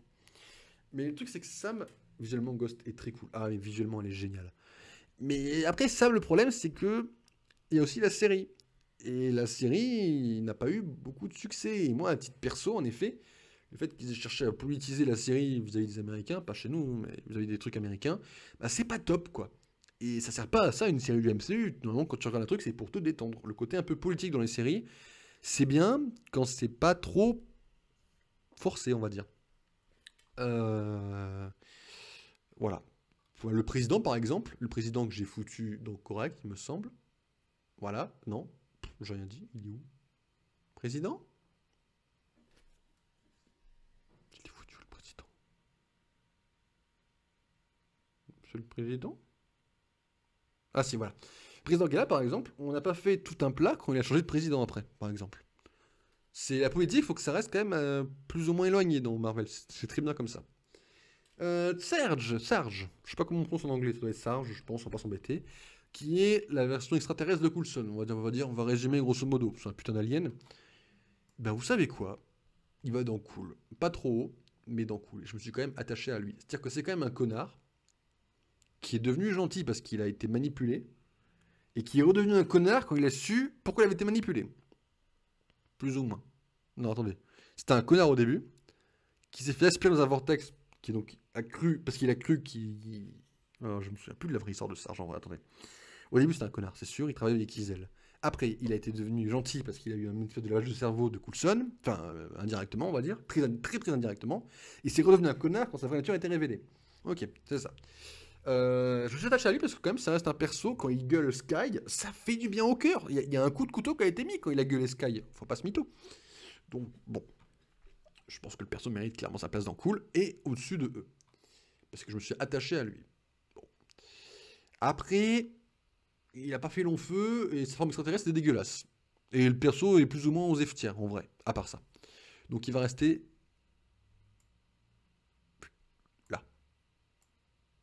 Bon, non mais Louis, je sais pas vraiment kiffé, mais t'es amoureux des persos. En vrai, ça dépend du changement de camp. Pas, les méchants gentils, pas trop, mais non, attends. Les gentils, gentils à méchants, pas trop, mais les méchants à gentils, j'aime assez. Bah, Loki, par exemple, un truc comme ça, c'est... Les gentils qui ont une phase de rédemption, mais qui restent un petit peu méchants. Bah, Zemo, c'est un parfait exemple. Après, Zemo n'a jamais été trop méchant, mais... J'ai pas trop d'exemples concrets à donner qui me viennent en tête. Il faudrait un vrai développement de perso pour qu'il soit comme ça, mais... J'en ai pas qui me viennent en tête, malheureusement. Je sais pas, j'en ai pas, c'est dommage, je suis sûr qu'il y en a qui existent, mais... Là, en tête, bah Sylvie, non, Sylvie, elle a acheté elle-même en vrai. Pas que je dise n'importe quoi. J'ai pas d'exemple en tête. C'est catastrophique. Scott, bon, Scott Lang, je suis désolé, le perso va aller dans. Alors, en vrai, bah, j'ai hésité, hein, donc il va aller dans cool en haut, mais j'ai hésité à mettre dans super cool. Le perso est quand même super cool, mais comme j'ai hésité, parce que quand même, il y a une hésitation, ça reste Scott Lang, quoi, donc voilà, on va le mettre. Et je pense qu'il mérite d'aller avec. En fait, il va arriver avec la guêpe, hein. Le perso, c'est quand même le mec qui est le plus hilarant de tous les Avengers. Pas tout le MCU, mais tous les Avengers. C'est quand même le mec, tout le monde disparaît, puis il va devant le QG des Avengers. Salut, c'est Scott. Ah ouais. Ah ouais, puis il mange chez Orange, quoi. Et ça, c'est très marrant, parce que il y a un détail en effet qui dit, quand il y a un moment, il dit ouais, vous auriez pas les trucs d'Orange en anglais, hein, je crois qu'en français il y a pas vraiment la référence, mais en anglais il le fait. Mais dans Endgame, il se retrouve à manger des oranges. Donc, toujours marrant avec cette référence comme ça. Puis bon, les films Ant-Man, c'est vraiment, tu te débranches le cerveau et tu t'éclates devant ces films. Donc, il mérite très clairement une place assez haute en cool. Bon, après, les persos au-dessus sont plus cool, malheureusement. Il faut savoir jouer le jeu, Scott. Sharon Carter. Alors, Sharon Carter, en fait, le truc, c'est que si c'est une Skrull, eh ben, le perso va descendre pour moi. C'est que je vais la mettre haute en partant du principe que sa trahison est réelle. Voilà. C'est-à-dire que pour moi, la Sharon Carter de Captain America 2 et de Captain America 3 est emmerdante. Sa trahison, par contre, dans Captain America et Winter Soldier, est cool. Elle est cool. Donc, je ne suis pas attaché à elle, mais elle mérite quand même d'aller au-dessus du caméo. On va pas se pousser, hein, c'est quand même un caméo à la base. Mais en dessous de Ghost Rider. Parce que Ghost Rider a quand même un bon développement sur toute une série, toute une saison de série, tu vois. Elle, pas autant. Mais par contre, ces scènes de combat nous ont quand même introduit un perso qui sait se battre comme il faut. La scène de combat à Madripoor, elle est badass. Elle les matraque tous. Elle ne perd pas, hein, elle gagne en plus. Hein. Elle fait du 1v10 ou 1v20. Je vais pas compter exactement le nombre de persos qui se sont tabassés la gueule à coups de matraque. Mais elle gagne en tout cas. Elle est badass. Donc elle mérite d'aller là. Malheureusement, après, si sa trahison elle est pareille et que c'est une Skrull, bah, elle va descendre. Parce que sa trahison, pour moi, elle a un sens. Les gens ils disent ouais, mais elle a aucune raison de trahir le nom des Carter. Ah, mais 69. On va pas exagérer, mais. Mais en fait, le truc, c'est que ouais, sa trahison, pour moi, elle a du sens. Oui, il faut pas trahir le nom des Carter, etc. Mais non, non, elle a du sens. Pour elle, elle a été abandonnée. Et c'est tout à fait crédible. Elle a sauvé les héros. Les héros ont été réhabilités et pas elle. Elle a été abandonnée. Elle s'est fait lâcher. Donc oui, à un bout d'un moment, tu pètes un câble. Pour moi, elle a tout à fait raison. Pour moi, c'est tout à fait crédible qu'elle pète un câble. Bon, Shuri. Alors, Shuri, je vais pas me faire aimer, mais ça va partir ici. Je vais la mettre la moins surcotée, je la mets juste là parce que le problème de Shuri pour moi, c'est que le fait qu'on me sorte, c'est la plus intelligente du MCU, alors qu'elle a même pas 20 piges, ça me pose problème en fait. Tu peux pas me dire, la gamine elle a 20 ans, elle est plus intelligente que Tony Stark qui en a, je crois 45 dans le MCU, je ne sais plus, enfin, qui en a plus de 30 dans le MCU. Pour moi, ce n'est pas possible, parce que ce n'est pas son pouvoir. Je fais ça parce que j'ai pas envie qu'on vienne me dire la gamine qui contrôle le dinosaure des inhumains dans les comics, c'est-à-dire que c'est un problème. Non, elle, c'est son pouvoir d'être super intelligente. Shuri, c'est pas son pouvoir. C'est une intelligence qu'elle a développée. Et tu peux pas me dire qu'elle est plus intelligente que Tony Stark ou Reed Richards. Banner et Pym également, oui. Bah après, Banner, j'ai pas pensé. Pym, j'y pensé un peu, mais je l'ai pas dit. Mais c'est vrai que Banner, j'ai pas pensé. Donc oui, il y a Banner et Pym également. Tu peux pas me dire qu'une gamine qui a 19 ans, ou même un gamin, c'est pas une question de sexe, hein, à partir de 20 ans, tu peux pas me dire que quelqu'un qui a 20 ans, plus intelligent que quelqu'un qui en a plus de 30. Mais je parle pas d'intelligence de maturité, je parle d'intelligence de connaissance, etc. La gamine, elle est intelligente, oui, c'est sûr, elle est intelligente. Mais tu peux pas me dire qu'elle est plus que eux. Et donc du coup, à partir de là, bah pour moi, elle est en surcoté. Mais c'est la moins surcotée parce que c'est pas vraiment les gens qui la surcotent, c'est pareil, c'est les réalisateurs, c'est les gens, c'est les mecs de Marvel, c'est Disney quoi, qui nous a sorti ça. Et du coup, ben c'est problématique pour moi. Tu peux pas me dire que quelqu'un, il y a un problème on va dire de niveau quoi. Elle est intelligente, mais elle peut pas l'être autant. Voilà, parce qu'elle a 20 ans. Je me dis la même chose dans 30 ans, je te dirais oui, il y a pas de souci. Lady Sif. Alors Lady Sif. Elle est pas morte. Voilà. C'est un bon point. Tout le trio palatin s'est fait dégommer, sauf elle. Bon, à partir de là, et elle est apparue dans Agent of Shield. Donc du coup, elle va aller assez haute. Elle va aller dans Cool, parce qu'elle est cool. Et je me suis attaché à elle. En fait, le truc, c'est que Lady Sif, ça va faire mal de me le dire, hein, mais c'est que le perso a été plus précisé, a été plus développé dans Agent of Shield que dans les films Thor. Bon, je précise juste que l'intelligence, c'était pas le pouvoir inhumain de Moon Girl, je crois. Ah bon? Ah, j'ai cru. Ah, j'ai dit de la merde alors. Autant pour moi. Après, les humains dans les comics, j'y connais pas grand chose, mais je croyais que c'était ça son pouvoir. C'est pour ça que justement, elle était super intelligente. En tout cas, je sais qu'elle est super intelligente, en tout cas. Ça, c'est une certitude. Mais après, j'y connais rien. Je sais juste qu'elle contrôle le dinosaure rouge. Et ça s'arrête là. Mes connaissances sont très faibles en inhumain. Ouais, donc je disais que Lady Sif a été plus introduite, plus développée dans la série Agent of Shield que dans Thor. C'est simple. Dans Thor 1, elle apparaît. Bon, t'as un développement de caractère. C'est tout. Pas vraiment de passif. Pas vraiment de projection. T'as juste elle à qui tu vois un peu quand même qui elle fait partie du trio palatin. Et comme eux, elle aime bien Thor. Elle est dans le groupe d'amis du Thor, quoi. Dans Thor 2, elle est là. Tu sens que, pareil, elle est dans le groupe, quoi. Mais comme les autres, hein. Les Triopalatins, de toute façon, c'est juste un groupe qui est là pour soutenir Thor. Ils sont trop... C'est qu'en fait, les Triopalatins, c'est l'ordre noir. C'est simple. Ils sont là, et ils sont sous-cotés, ils ne servent à rien, et ils sont juste là. Et c'est un peu le problème aussi. Alors que dans Agent of Shield, elle apparaît 2 épisodes. Le premier, elle apparaît et elle apprend la résurrection de Coulson, et elle a un réel développement avec sa sœur, Lorelai, qui est introduite dans le MCU, merci à Lorelai. Et dans l'autre épisode où elle apparaît, t'as le passif où tu apprends qu'effectivement, t'as clairement qu'elle est amoureuse de Thor, et que les Asgardiens ont une relation avec les Kree et les Inhumains. Voilà, 2 épisodes, elle a fait plus que tous les films. C'est grave quand même. S'il doit apparaître dans Love and Thunders. Je sais plus si c'est officiel, moi j'espère, pour qu'on puisse quand même avoir un peu de ses nouvelles, quoi, de temps en temps. Mais ouais, mais elle fait partie du groupe d'amis. En fait, pour moi, elle en fait pas partie officiellement, mais elle est reléguée au même niveau dans les films. C'est-à-dire qu'elle fait partie du groupe d'amis, quoi. En fait, t'as Thor, Loki et le groupe d'amis. Heimdall, c'est un peu pareil, sauf que Heimdall, dans Thor 3, il a ses scènes à lui, quoi. Dans Thor 3, Heimdall, il se dévoile. Elle se dévoile dans Agent of Shield sur 2 épisodes, quoi. Ça fait un peu mal, quand même. Et quand même, pour ça, elle va aller... Bon, on va quand même le mettre au-dessus du caméo. On va quand même pas forcer. Au-dessus de Captain, oui. Je parle français. Mais en dessous, Goose.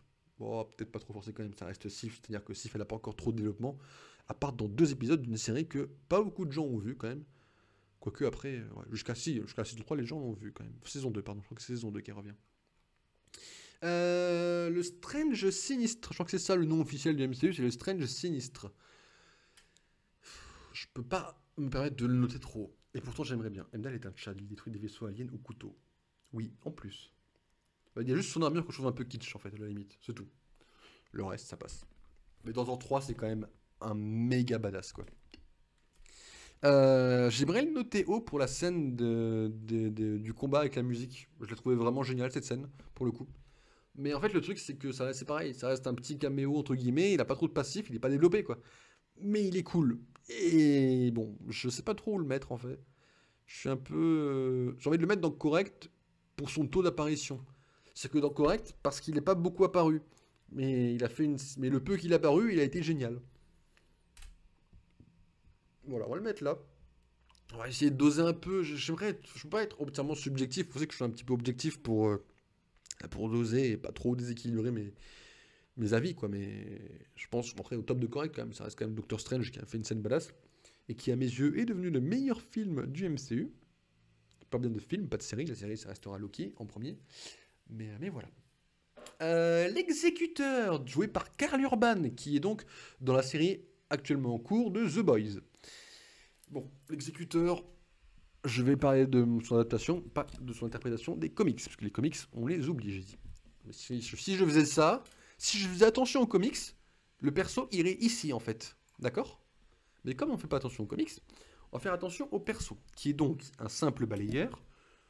Tu sais pas pourquoi Loki l'a choisi pour être balayeur, mais il a été balayeur. Et il fait rire un peu la galerie. Pour l'instant, dans Ragnarok, c'est le pire film de la trilogie à mes yeux maintenant. Simple, avant c'était le meilleur, maintenant c'est le pire. J'ai évolué sur mes avis.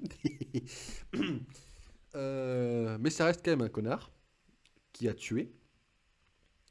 Et ben, il est devenu gentil. Il s'est sacrifié contre Ella. Il a quand même, ça reste quand même un Asgardien de base qui a fait face à la déesse de la mort. Je vous le rappelle, il a quand même un certain courage, le perso. Hein. Donc le perso, on va quand même le monter, je pense, dans cool, mais pas trop. Oui, non, mais le perso des comics est pas mal. Il est amoureux de l'enchanteresse, il devient gentil, il devient méchant, il a plusieurs camps, etc. Là, si je devais comparer la version comics au personnage qui a été à l'écran, le perso est rien mauvais en fait. Parce que le perso n'a rien à voir avec les comics. Mais, du coup, il a quand même monté ici, parce qu'il est quand même pas dégueulasse, et que Karl Urban, c'est quand même pas mauvais dans le perso. On va juste pas le monter trop. Je pense que je vais le monter. Allez. Ici. Bah, Jameson, le problème, c'est que c'est pas le Jameson des premiers films, c'est le Jameson du MCU. C'est un peu à part. Du coup, il a pas le passif. Donc, c'est pour ça que je le mets un peu bas quand même. Je vais quand même pas faire dépasser Malik et Medusa. Parce que Malik est quand même un perso badass. J'aime pas l'acteur, mais il a quand même été badass. Et Medusa a quand même porté un petit peu la série sur ses épaules. Donc, bon. Voilà, elle est un peu au-dessus d'eux. Il n'est pas dans un film, il est mort, pas grand chose à en redire. Sonny Burch, bah c'est simple, je vais pas en parler trop longtemps, j'ai juste envie de dire qu'il va à la poubelle. Le perso, qui s'en fout, tout le monde. Parfait. Le perso est apparu, il a un nom que j'ai retenu, je peux même pas vous dire pourquoi j'ai retenu son nom. Sonny Burch, j'ai pas revu le film récemment, je sais pas pourquoi j'ai retenu son nom, mais j'aime pas le perso. J'aime pas l'acteur, enfin l'acteur je le connais pas, mais j'aime pas sa tête. Il a une importance négligeable, personne ne l'aime, et il a aucun rôle impactant. Moi je l'avais déjà dit, ça, l'importance négligeable. Mais perso, je trouve que Medusa est le pire perso d'Inhumans. Tu feras attention parce que qui c'est que j'ai mis le plus bas d'Inhumans en vrai? Qui est le perso le plus bas d'Inhumans, s'il vous plaît? Ça c'est qui? Ça c'est Maria Rambeau. Qui est le perso le plus bas d'Inhumans? Ah oui, oui, pardon. Je disais, tu feras attention parce que Crystal existe. Voilà. Ok, le Star-Lord version T'Challa. En vrai, j'aime beaucoup le principe. Sur le papier, j'aime beaucoup l'idée.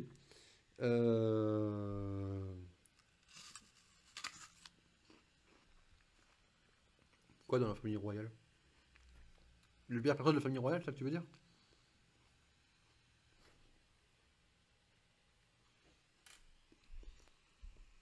Du coup, j'aime beaucoup l'idée du T'Challa en Star-Lord.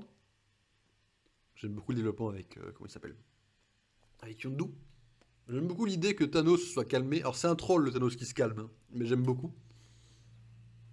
J'aime beaucoup. En vrai, j'aime beaucoup le perso. Et je préfère les petits yeux en violet comme ça. Et puis je préfère la tenue du j'adore le principe du perso. De toute façon, je vous l'ai dit, What If, c'est la pire série du MCU. Mais vous me faites la même série en live action, elle passe une des meilleures séries du MCU. Il n'y a pas de souci. Le problème, c'est le côté animé. Le perso va quand même aller dans cool, parce que le perso est cool. À cause de l'animé, on ne s'est pas trop attaché à lui, donc je vais le mettre quand même assez bas. Je vais vous dire, je l'ai préféré à Peter. Donc on le met juste au-dessus de Peter et s'arrêter là. J'espère juste ne pas me faire trop allumer sur Twitter parce qu'il y a 3 noirs d'à côté, donc correct, donc cool en tout cas. J'espère juste me faire insulter. C'est pas volontaire, mais il va juste au-dessus de Peter. C'est-à-dire que c'est la même. En fait, c'est le même perso, sauf que T'Challa est meilleur à mes yeux, quoi. Donc, et Peter, c'est un déconneur, T'Challa, c'est un sérieux. Donc là, on n'a pas les mêmes valeurs déjà de base, mais quand même. Après, What If, je le regarderai pas maintenant, quoi. Bon, Stick. Mais pourquoi ils sont encore là? Mais Stick et la mère de Daredevil, ça va là-dedans. J'ai pas revu Daredevil depuis trop longtemps. Surter. Bon, Surter, c'est. Enfin. En vrai, je vais le mettre dans aux F tiers.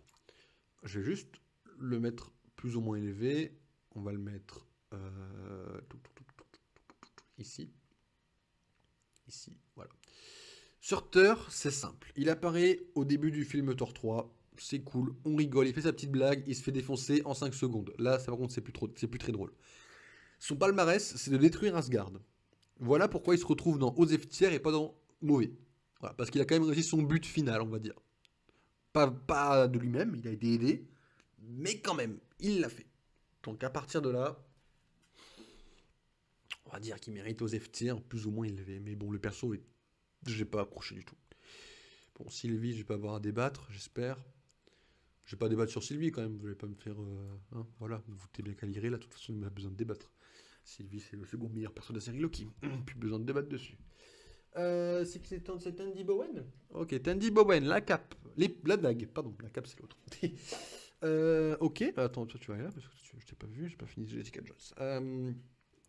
Bah, en vrai, La Cape et l'épée, c'est une bonne série. Sous-côté la série en général, pas les persos, mais la série. C'est long à démarrer, mais ça devient cool. Je me suis attaché à elle, le perso est pas trop mal. En vrai, c'est une gamine, hein. C'est simple, c'est la gamine qui est perdue dans les rues, qui vole, c'est cliché, quoi. Bon, en fait, c'est bon, elle devient chiante, quoi, mais on sait qu'on peut pas débattre sur toi, avec toi sur Loki. Non, mais voilà, y a pas de souci. De toute façon, on peut débattre, mais ils bougeront pas, quoi. Euh... Attendi, elle est pas dégueulasse, dans le sens où elle a un bon développement. C'est-à-dire qu'elle passe de la gamine irréfléchie, et quand on la voit dans Runaway, ben ça va. Tu sens qu'entre-temps, elle a eu du passif et qu'elle a grandi, quoi. Donc, elle est devenue jeune adulte, donc elle devient réfléchie. Je l'ai quand même plus préférée que la flic, donc je vais quand même la mettre au-dessus. Mais elle va pas dépasser Captain America, ça c'est sûr. Elle va quand même avoir une petite limite, mais elle est cool dans la série. Je vous la conseille, La Cape et l'épée, si vous avez envie. C'est pas très long, c'est 2 saisons, c'est pas mauvais. T'Challa, bon, je sais pas prononcer le nom de l'acteur, mais celui-ci est décédé il y a 2 ans, je crois. Donc, repos à son âme, bien évidemment. Le personnage, il y a un an, pardon, je crois que c'était l'année dernière. Je crois que c'était Noël dernier, je crois. Un peu avant, novembre dernier. Je sais plus exactement, mais je crois que c'était dans les fin d'année dernière plutôt, pas il y a 2 ans. Le perso de T'Challa, bah en vrai, j'ai pas spécialement plus kiffé que ça. Dans Civil War, il est cool. Il a l'idée de la vengeance. Ça. Il se développe pour devenir roi de Black Panther. Puis après, ben, tu sens qu'il est prêt à se battre pour la Terre. Puis c'est tout. En fait, il n'y a pas eu trop. En fait, Black Panther, ça pas mal. Mais on n'a pas eu. En fait, il manque la suite. On a, on est loin de la fin de développement du personnage. Donc, le personnage va très clairement aller vers correct. Voire cool. On va me mettre dans cool, je pense qu'on peut sans trop de problème. Puis il est mort. Ouais, bon après on sait pas encore. En fait, je sais pas comment ils vont faire dans la suite. Ça dépend. En fait, la suite va beaucoup jouer sur sa place finale, je pense. Soit il est mort hors écran d'une façon nulle, et dans ce cas-là on s'en fout. Soit il va mourir dans l'écran avec une scène de combat qui va être en fond vert, et dans ce cas-là, bon, pourquoi pas. Soit il meurt hors écran avec une façon cool, et dans ce cas-là, pourquoi pas non plus. En fait, ça dépend vraiment de ce qu'ils vont faire dans la suite, quoi. La suite va être très impactante. Je ne suis pas trop attaché à lui, mais bon, on va dire que je pense en fait que je peux le mettre ici. En fait, ils ont un point commun les deux. C'est deux rois qui n'ont pas été assez développés. Il manque la fin de leur développement en fait. Il y a un sentiment d'infini, il y a un sentiment de j'ai encore faim, quoi, vous voyez. Donc là, ça va rester là, très largement. C'est bien. Ça pousse pas trop, ils sont à leur place. Et j'ai quand même préféré Maximus. Parce que Maximus, il a un côté un peu méchant. Bon, bah, évidemment, je préfère un peu les méchants aux gentils, mais. Après, T'Challa est pas mauvais pour autant, juste, il va à sa place, quoi. Thunderbolt, Ross, je dis Thunderbolt, mais c'est Ross, je sais plus comment c'est son prénom, mais c'est le général Ross, qui donc a une haine pour Hulk. L'acteur est bien, l'acteur est mort, mais l'acteur est bien quand même. Et bah, en fait, il n'y a pas de développement sur le perso. Je veux dire, je suis sûr que dans sa haine, il déteste les Avengers en fait. Bah c'est simple. Bon après, vous allez me dire, oui, non, Hulk et Black Widow c'est un peu à part, parce que Hulk c'est une machine de destruction, et Black Widow c'est une tueuse russe. Oui, bon. Mais il a quand même pourchassé les deux. Donc je pense qu'il a une certaine haine envers les super-héros. Moi je pense que c'est un mec de la vieille école en mode, ben j'aime pas les super-héros, je n'aime pas cette nouvelle génération. Donc je pense que le perso est pas mal du tout. Mais le problème c'est qu'il a aucun développement.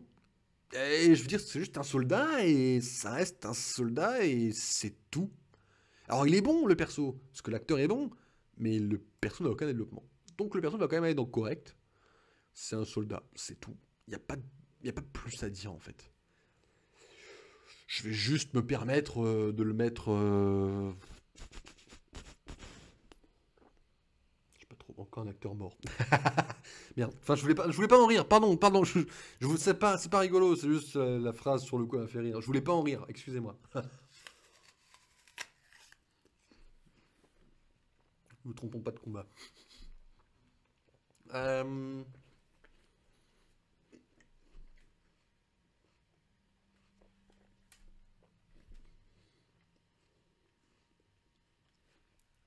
En vrai, je le mettrais au-dessus du président, déjà, juste pour son taux d'apparition, entre guillemets, puisque Le président a moins d'importance déjà. Il a aucun indépendant non plus.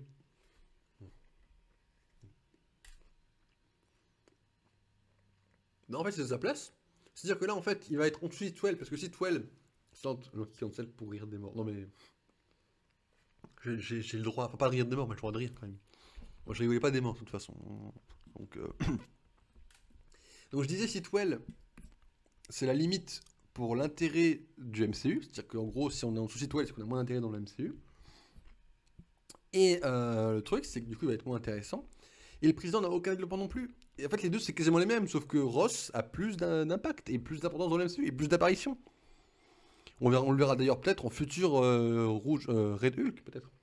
Ban le... non, on peut pas ban le streamer de toute façon. Qui va vous faire un stream de 12 heures sinon? Un écran noir? Au secours, s'il vous plaît. Thanos. Bon. Alors. Thanos, en vrai. Je vais dire un truc qui va pas forcément plaire à tout le monde.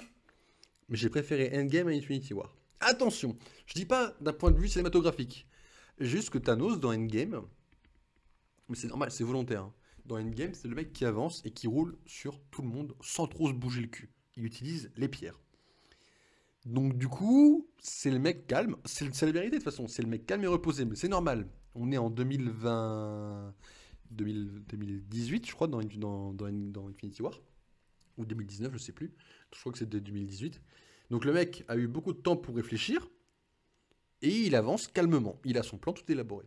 Dans Endgame, ce que j'ai préféré, c'est que le Thanos vient de avant, donc il est plus impulsif, mais surtout il se bat. La scène Tony, Captain Thor contre Thanos, elle est jouissive visuellement. C'est une scène de combat. Thanos se lance dans le combat.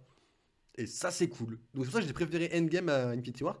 C'est qu'on n'a pas la même importance vis-à-vis de Thanos. Même si Thanos gagne dans Infinity War, bah, Thanos se bat mieux dans Endgame, de mon avis. Quoi. Les combats sera peut-être plus fun. Comment je mets des bans temporaires? Tu vas te prendre un 10 secondes, toi, non? Bref. Je rigole, bien sûr. Du coup, Thanos, bah, il est pas mauvais. Mais après, le problème, c'est qu'il y a What If. Bon, on va éviter de compter What If pour Thanos, sinon ça va être un problème. On parlera pas du frère de Thanos. De toute façon, j'ai même pas vu Eternal, donc on va même pas en parler. Parce que si je parle du frère de Thanos alors que j'ai pas vu Eternal, ça va être un problème. Ne vous inquiétez pas, je le verrai un jour Eternal. Il n'y a pas de souci, mais c'est pas encore le cas. Donc je peux pas parler trop du frère de Thanos, de toute façon. Je vais juste mettre Thanos en cool. Et je me suis un peu attaché à lui. En vrai, enfin, pas attaché à lui dans le même sens que les autres persos, d'accord? Mais il y a quand même eu un certain attachement. Donc je pense qu'il peut aller là sans trop de problèmes. Et pourquoi? Attendez. Non, si, oui, ok, c'est bon. Et en vrai, je me fais engueuler si je le laisse là, Thanos. Parce que bon, il mérite pas d'aller forcément plus haut, quoi. C'est un bon méchant, d'accord? Je dis pas le contraire, mais bon, après, c'est. Enfin, il a un bon développement. Je sais plus si le roman. Pardon. Je crois que le roman, il avait. C'est parfois que ça paraît quasi pas, donc pas grave. Oui, aussi.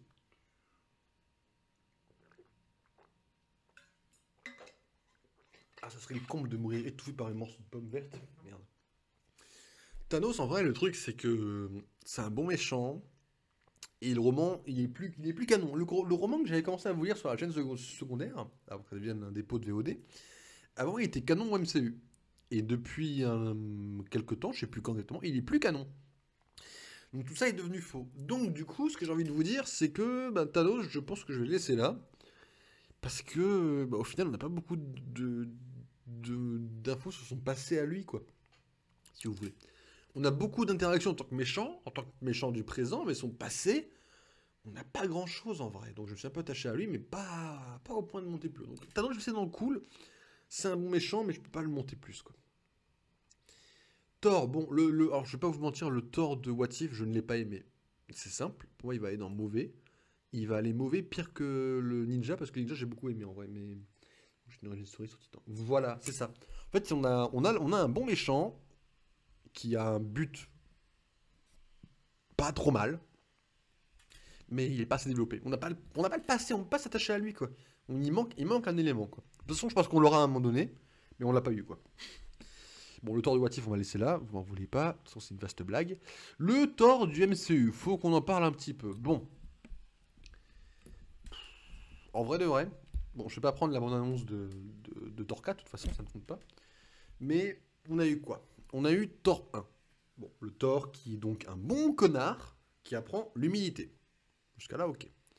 Avenger 1, où là, l'humilité, elle a disparu. Il y a comme si ça n'avait pas été développé en Thor 1. Excusez-moi, j'ai l'impression que moi, entre Thor 1 et Avenger, il y a eu un trou. C'est simple. La seule différence entre Loki et Thor, c'est que Loki, ils l'ont justifié. C'est-à-dire que Loki, il a perdu tout le développement de Thor 1, mais lui, ça a été justifié par il a la gemme qui amplifie ses sentiments et ses ressentiments en termes de colère. Thor, il y a eu un oubli de développement entre Thor 1 et Avenger, mais ça n'a pas été expliqué. Alors, au début d'Avenger, le Thor qu'on voit, c'est le même qu'au début de Thor 1. Et donc, du coup, il y a un problème pour moi. Donc, du coup, Thor, à mes yeux, Avenger 1, c'est pas top.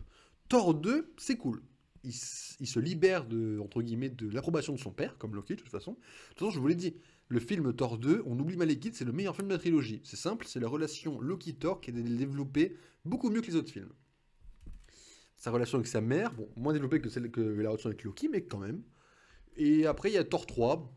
Bon, le dieu du tonnerre qui se fait taser, ça fait toujours rire les gens, mais il faut avouer qu'entre nous, que c'est totalement débile, hein, quand même. Hein. Moi, tu me dis que le dieu du tonnerre se fait taser, je rigole. Néanmoins, on a quand même eu la confirmation que dans ce contexte du film, Thor est plus puissant que Hulk. Faut le préciser. Puis après, Thor a perdu un œil.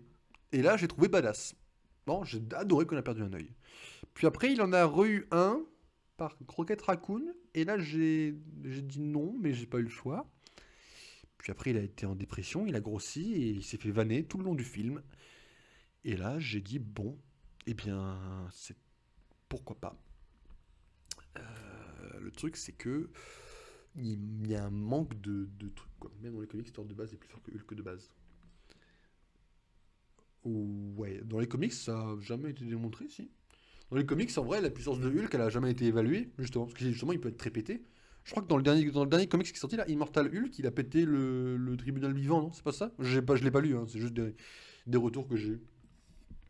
Dans les derniers comics, Hulk, il a pété des trucs. Hein. Mais du coup, Thor, en vrai, il manque les 5 ans. En fait, le problème dans le MCU, c'est les 5 ans. On a 5 ans de trou, on ne sait rien sur les 5 ans. Peut-être que chez Hulk reviendra dessus, peut-être que Secret Invasion reviendra dessus, mais les 5 ans d'Eclipse, pour moi, c'est un gros problème. Moi, les 5 ans de comment Thor on est devenu là, bon, il a joué à Fortnite, bon, ça c'est un fait, mais bon, pour jouer à Fortnite, tu iras en top tier. Je déconne, bien évidemment. Non, en vrai, je le pense à le mettre dans Cool, mais... Et dans Cool, tu ne mets pas de super-héros, quoi. Je pense que je le mettrais au-dessus de Thanos, ça oui. Parce qu'il a quand même un développement plus long. Et puis c'est tout. En fait, Thor, le problème, c'est que de base, j'aime pas beaucoup Thor. Donc bon, je vais pas non plus être un connard et vous mentir. Mais de base, Thor, je l'apprécie pas des masses. Le problème, c'est que dans Thor 4, il a une armure bleue stylée. Et il a un bon casque. Donc il peut remonter. N'oublie pas qu'il y a Thor 4 qui arrive. Hein. Donc il peut largement remonter. Thor 4, hâte de voir. Thor 4, d'ailleurs, je call la mort de Thor. Voilà. Autant faire la chose jusqu'au bout. Trevor. Bon, Trevor, c'est une blague. Littéralement. Regardez comme Hulk, Banner, puissance, World War. Hulk a vaincu. Thor avec Claudine Force, celui qui a battu Galactus. C'est le bordel. Ils ont remis le Hulk version World War, là? Oh non, mais ils ont abusé. Ils ont un peu abusé. Trevor, c'est le troll. Mais c'est un troll qui est plus assumé que... Je sais plus quel troll que j'avais pas mis super haut. Il est assumé et il est drôle, surtout. Trevor est un bon personnage avec son petit truc sans tête, là. Sa petite bébête. J'ai assez bien aimé Trevor. Donc en vrai, il est validé dans le super cool. Et pour dire que Loki est minute très sondage, je le mettrai là. Mais c'est un troll qui est assumé. C'est validé de ma part. Et l'acteur est bon. Et le développement qu'il a est bon. En fait. Dans Shang-Chi, c'est une pépite, ce perso, je trouve. Mais Shang-Chi est un des meilleurs films du MCU, à mes yeux, de toute façon, sachez-le. Shang-Chi est fantastique comme film. J'ai adoré ce film. La cape. Bon, la cape, la différence avec Tandy, c'est que la cape, il y a un tout petit peu de développement, un tout petit peu en moins. Mais sinon, il est cool quand même. Et dans Runaway, il est encore plus cool. Donc, c'est pareil. Réflexion du personnage. On a quand même eu un développement avec le meurtrier de son frère, tout ça. J'ai pas trop compris pourquoi il a caché des informations à sa copine. Enfin, c'est un peu bizarre. On est sur un perso quand même qui a une tendance plus ou moins de mensonge inexpliquée dans la série, quoi. En fait, il a des changements de comportement qui ne sont pas justifiés par les scénaristes, si vous voulez. D'un épisode à un autre, pas dans l'épisode. Donc du coup, en fait, j'ai envie de mettre le perso... je l'ai mis où, Tandy? Tandy, je l'ai foutu où? Ah ouais, je l'ai foutu là. Je pense que lui, on va le mettre un peu plus bas. Hein. Je le mettrais bien en dessous de Thanos.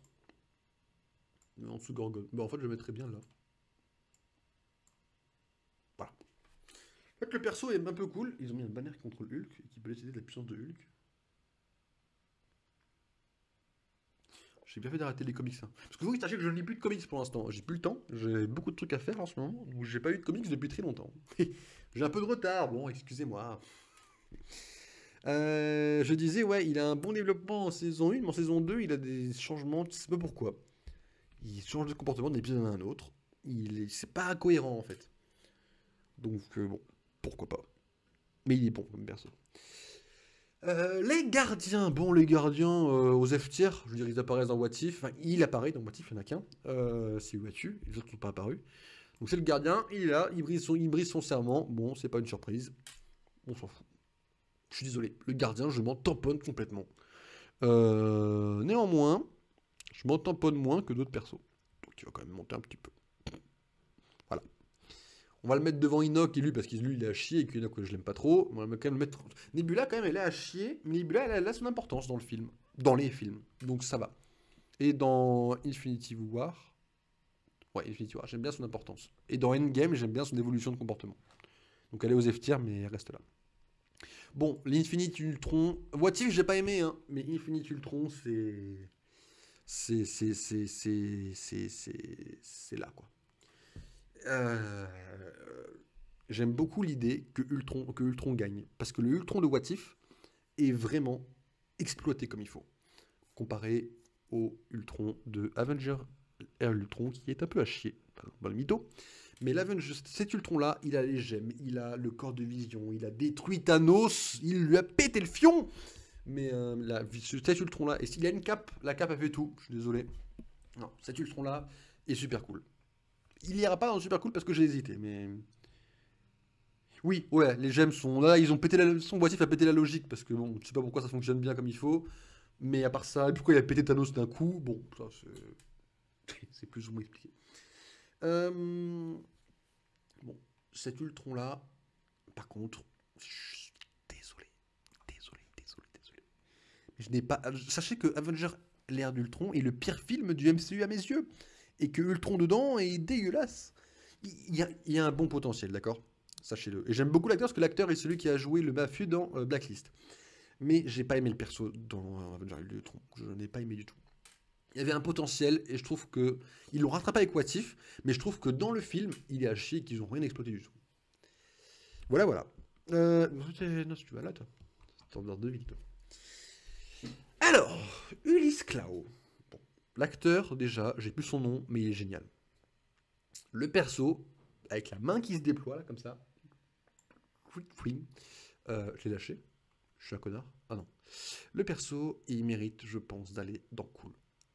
Et je me suis attaché à lui. Je l'ai pris en RP. Quand je prends un perso en RP, en général, je me suis attaché plus ou moins à lui. Ulysse Clow, c'est un revendeur qui a fait son taf et qui a quand même réussi à presque fuir un escadron du Wakanda. Et ça, tout le monde ne le fait pas. Il se sort plutôt bien. Au final, il est mort. Donc il y a un potentiel qui a été gâché. Mais à part ça, alors, pur hasard, mais il est bien placé. C'est-à-dire que je me suis attaché à lui plus que Thanos. J'ai aimé ses scènes plus que celles de Thanos. Mais il est mort. Donc potentiel inexistant. Donc il est bien placé en vrai. Pur hasard. Je comptais le mettre peut-être un peu plus en haut, mais non. Pur hasard, il est bien placé ici. Après, au besoin, avant de la mettre sur Twitter, je ferai peut-être des remodifications. Mais là, pour l'instant, il n'y a pas besoin d'en faire. Bon, le Venom, je ne peux pas le classer. J'ai pas vu Venom 2. Il est sorti, je ne peux pas forcément en parler. Vision. Bon, Vision... Bon, il est apparu dans le pire film du MCU. Suite à cela, il est apparu dans Civil War, où il a failli tuer War Machine. Bon. Suite à cela, il a eu une forme humaine et il a failli faire des bébés, mais sans en faire, parce qu'il pense que c'est une machine, à Wanda. Bon. Puis après, il est mort. Puis après, il est revenu à la vie. Après, il est remort, après, il est revenu en machine blanche. Et la machine blanche, je trouve qu'elle a un charisme incroyable. Et il n'est pas apparu du film. Et tu te demandes pourquoi il n'est pas apparu dans Doctor Strange. Ça n'a aucune logique à mes yeux, mais on va rien dire. Et du coup, ben Vision, ben c'est simple, il a même pas été énoncé dans le film. Il a été évoqué, mais j'ai jamais entendu Vision. Ah si, quand elle dit Vision avec ses théories. Bon, mais là encore, elle en parle comme si c'était personne Vision. Donc il va aller dans Cool, il va aller assez haut, mais Doctor Strange 2 est un gâchis pour Vision, je trouve. C'est un peu avec Ultron. Non, mais je suis désolé, Vision, il y a un gâchis sur le personnage qui est assez incroyable, Doctor Strange, je trouve. Néanmoins, j'ai quand même. On va le mettre en dessous le duo des guêpes et des fourmis. Le perso est cool. Et la scène avec le bateau de machin, le bateau de Thé, je crois, ou de Thésée, je sais plus le nom du bateau. La scène du bateau, quand tu l'écoutes et que tu fais attention, j'aime beaucoup la façon dont deux robots argumentent. C'est stylé de ouf. Mais bon, voilà, il y a du gâchis de personnage. C'est pareil, pourquoi il se casse de Westview alors qu'il pourrait juste revenir vers elle. Enfin, il y a trop de conneries sur le film, je trouve, pour en parler. Il y a pour moi un gros problème sur la suite du développement de Vision. Voilà, en espérant que ce soit expliqué plus tard. Mais Vision a quand même un bon perso. Voilà. Puis pour info, c'est comme ça que j'imagine Arctu, parce que Arctu, j'ai jamais vu sa tête, et sa pépé, c'est l'acteur de Vision, donc j'imagine Arctu comme l'acteur de Vision. Voilà, ça c'est dit. Volstagg. Bon, Volstagg, hein. J'ai mis où le reste du trio palatin? Ah ouais, bah tiens, va le rejoindre. Voilà. Bon, Wanda, alors Wanda, j'ai pas être objectif du tout. Mais alors déjà, faut que je dise un truc, hein, mais bon, je... Voilà. Pardon. Déjà, faut savoir un truc, c'est que Elisabeth Olsen est incroyable en acting. Et que, il se peut que WandaVision ait remonté le perso, mais que le Doctor Strange l'ait foutu à un level astronomique. Mais le perso est devenu excellent dans WandaVision, dans Doctor Strange, excusez-moi. Bon, Avenger 2 n'en parlera pas beaucoup. Civil War, on peut en parler un peu si vous voulez. Bon, j'aime pas trop la violence avec laquelle elle tabasse les autres. J'aurais la moins de motivation que Hawkeye pour aider Captain parce qu'elle le connaît depuis moins longtemps, mais elle y va plus agressivement alors qu'elle a détruit un immeuble. Bon, elle ferait mieux de fermer un peu sa gueule. Dans Civil War, elle ouvre trop sa gueule, je trouve. C'est incroyable. On dirait moi qui est juste une journaliste, hein, c'est incroyable. Dans Infinity War, elle est pas mal, mais c'est dans Endgame où elle en vrai, non. Elle est montrée plus puissante dans Infinity War. Dans Infinity War, elle a une main et elle retient Thanos avec 5 putains de gemmes, et de l'autre, elle en détruit une. Ça vous met bien? Oui, j'espère que ça vous met bien, parce que moi, ça me met très très bien de savoir ça. Et puis, puis je vous ai pas dit, quand j'ai été voir Infinity War, je l'ai vu 2 fois. Je l'ai vu une fois au cinéma avec mon père, et je l'ai vu une fois au cinéma avec des amis. Un mois plus tard, je crois.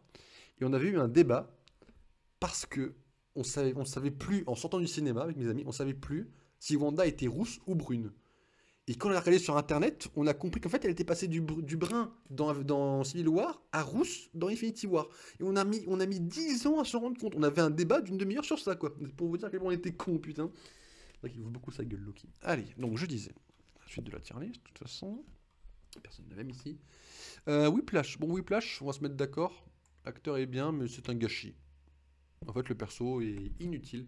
Iron Man 2 est pas super en vrai, de toute façon, de base. Le perso est là. Il a une bonne motivation, hein. Mais waouh, l'armure de fin, elle est dégueulasse et elle est pétée. Enfin, elle est pétée. Pas pétée, elle est éclatée. C'est un peu mieux comme mot. Et puis, il va finir là, quoi. En fait, le truc, c'est que Vif Argent, il est éclaté à mort. Enfin, c'est-à-dire qu'il est fini, il apparaît dans un film, il est mort pour des raisons de droit. Même pas des raisons scénaristiques, des raisons de droit. Et on n'en parle plus jamais. Vif Argent n'a pas été évoqué une seule fois dans Doctor Strange. Évoqué, ou même énoncé, rien du tout. Donc bon, c'est pour vous dire que franchement, je trouve qu'on peut mettre quand même Whiplash un peu en dessous. Ça sera pas trop un problème. Bon, Madame Masque. En vrai, Wilson Fisk, je vais le mettre là. Parce qu'en fait, le problème, c'est que Wilson Fisk, je peux pas me permettre de le mettre, de le classer parce que Daredevil, dans la majorité, je me souviens pas assez pour classer le perso, même s'il a paru dans Hawkeye. Ça serait un classement qui irait pas avec le perso en fait. Madame Masque. Bon, en vrai, la méchante n'a pas la bonne motivation. C'est bien, hein, Jean Carter, hein. Et Madame Masque, c'est cool de l'introduire, hein. Mais les motivations qu'elle a sont éclatées. Néanmoins, elle m'a moins ennuyé que eux deux. Donc elle va aller ici. Le perso est pas mal. Après, c'est dur de vous dire un peu de vous parler d'Agent Carter, parce qu'Agent Carter, il y a peu de gens qui l'ont vu, donc il y a peu de gens qui comprendront vraiment tout ce que je dis. Mais le truc, c'est que Madame Masque, c'est une actrice qui a sorte de pouvoir, et le jour où elle en a un peu plus, elle a une cicatrice qui la rend hideuse, et au début, elle veut la cacher parce qu'elle veut la perfection. Et ensuite, plus elle absorbe des gens, plus elle devient pétée, plus cicatrice s'élargit. Du coup, en fait, ce qu'elle veut, c'est récupérer toute l'énergie pour cacher ses cicatrices et être pétée et gouverner le monde. Bon, autant vous dire que c'est une motivation plus ou moins clé quand on connaît l'origine story du personnage, qui est littéralement le cliché de la femme au foyer, au début, qui aide son mari et qui fait tous ses sacrifices. Donc, elle a pété un câble, si vous voulez. Et en fait, la façon dont c'est fait dans Agent Carter, comme l'a dit Lastu, la série peut être des fois chiante, parce que c'est une des parties chiantes, c'est le développement de son personnage à elle au début. Même si à la fin, elle devient intéressante, c'est-à-dire qu'au moment où elle pète vraiment un câble, au début, elle est chiante. Jusqu'au moment où elle détruit le conseil, et là tu te dis, bon, on rigole plus, et là, tu comprends le perso. Bon, Wong, j'ai... Non, mais voilà, c'est ça l'astuce. Wong, on a le Wong Cinematic Universe, pour le troll, il pourrait être tout en haut. Bon, Wong, on va éviter le troll. J'aime bien le perso, mais je veux plus d'explications sur certains points, donc le perso ira... Le perso ira ici. C'est-à-dire qu'il va aller au-dessus d'Emdal, parce que Emdal, il est cool, mais pas au point de Wong. Il va aller au-dessus de Killmonger, parce que Killmonger, c'est cool, mais pas au point de Wong. Il va quand même rester en dessous de Christine Palmer, parce que Christine Palmer, je l'ai vraiment kiffé dans le film, et qu'elle a un intérêt qui m'intéresse. Que Black Bolt, parce que Black Bolt a eu toute une saison pour le développement. Et Wong, en fait, le truc, c'est que Wong... Dans Doctor Strange 1, Wong, tout le monde s'en fout. C'est pas une question, c'est pas une opinion, c'est un fait. Dans Infinity War, le perso devient cool. Il se développe un petit peu plus, il a un avis, il fait des blagues, il s'investit, pas de soucis. Dans Endgame, il a quand même rappelé quasiment tout le monde. J'ai l'impression que quand le Doctor Strange lui a parlé, j'ai l'impression que c'est Wong qui a appelé tout le monde quand même. Hein. Donc ça, c'est cool. Bon, après, on le voit dans Shang-Chi, tabasser Abomination. Scène de combat, cool. Après, on apprend que c'est le sorcier suprême de notre dimension. C'est cool aussi. Et puis après, il y a Doctor Strange 2 où il sacrifie l'humanité pour des gamins. Et c'est là que tu te rends compte que c'est un peu bizarre, mais pourquoi pas. Le perso est cool, l'acteur est bon, mais il va pas pouvoir monter au-dessus de cool, quoi. Pour un gamin qui est prêt à sacrifier America, il n'est pas prêt à sacrifier ses propres étudiants, ça me pose une petite incohérence. Bon, par contre, le mandarin, je vais juste vite fait, parce que le mandarin, c'est le mandarin, vous comprenez, je vais pas avoir à débattre sur ça, je pense. Juste hésiter sur son placement. Je pense que je vais le mettre là. Le mandarin, hormis le fait qu'ils aient changé les anneaux pour éviter de faire comme les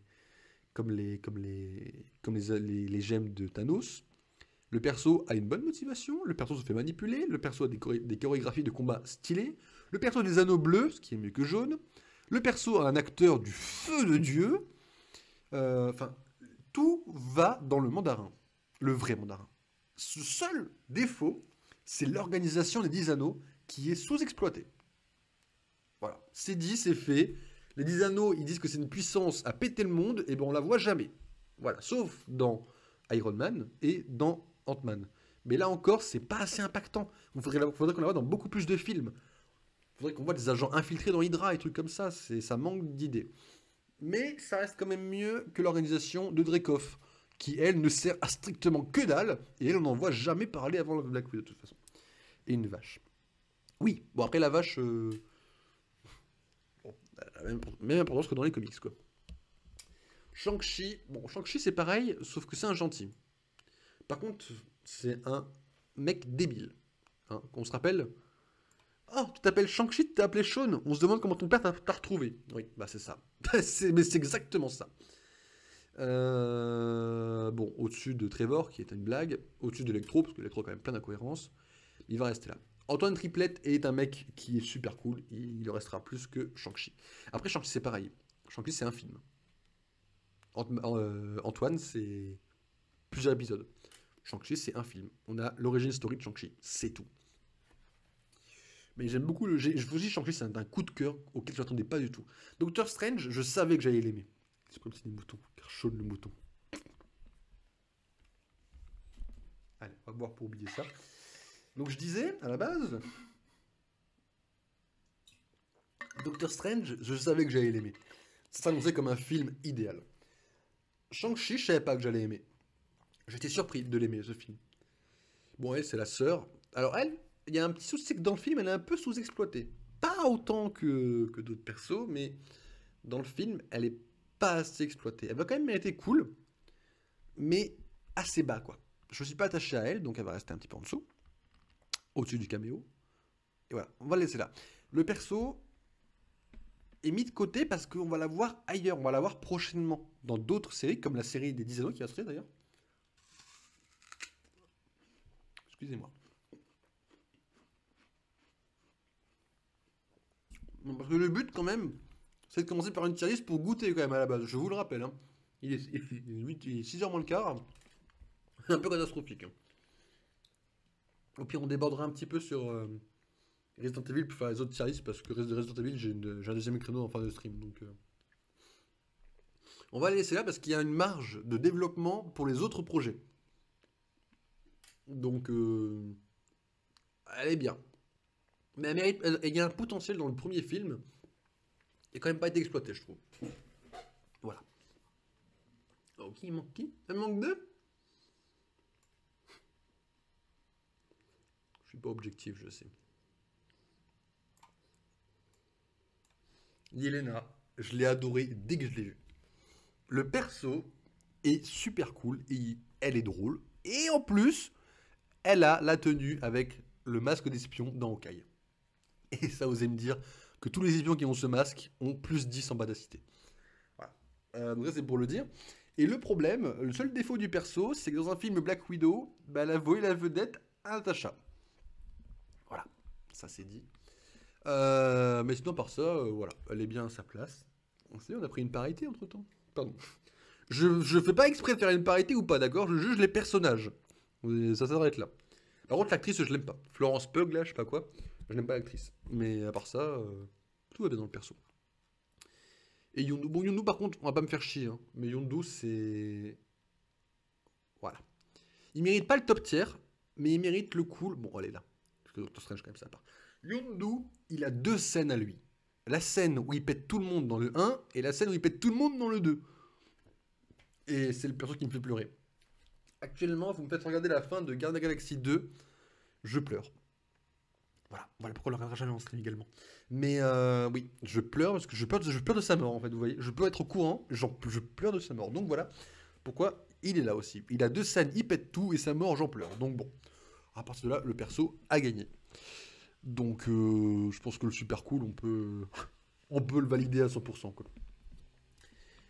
Ben voilà, on a fait une tier list la plus complète du MCU. La prochaine fois qu'on verra cette tier list, ça sera pour la mise à jour de Runaway, que je ferai, je sais pas quand, mais je la ferai. Toutes les images sont prévues, hein, vous inquiétez pas, je les rajouterai. Je crois que j'ai les parents à rajouter encore pour Runaway. Et on fera la mise à jour de Runaway dans le mois de juillet. On ne touchera pas la tier list ce mois-ci. On y touchera au mois de juillet la tier list. Voilà pour la tier list, bien évidemment. La première. Ok. Je vais juste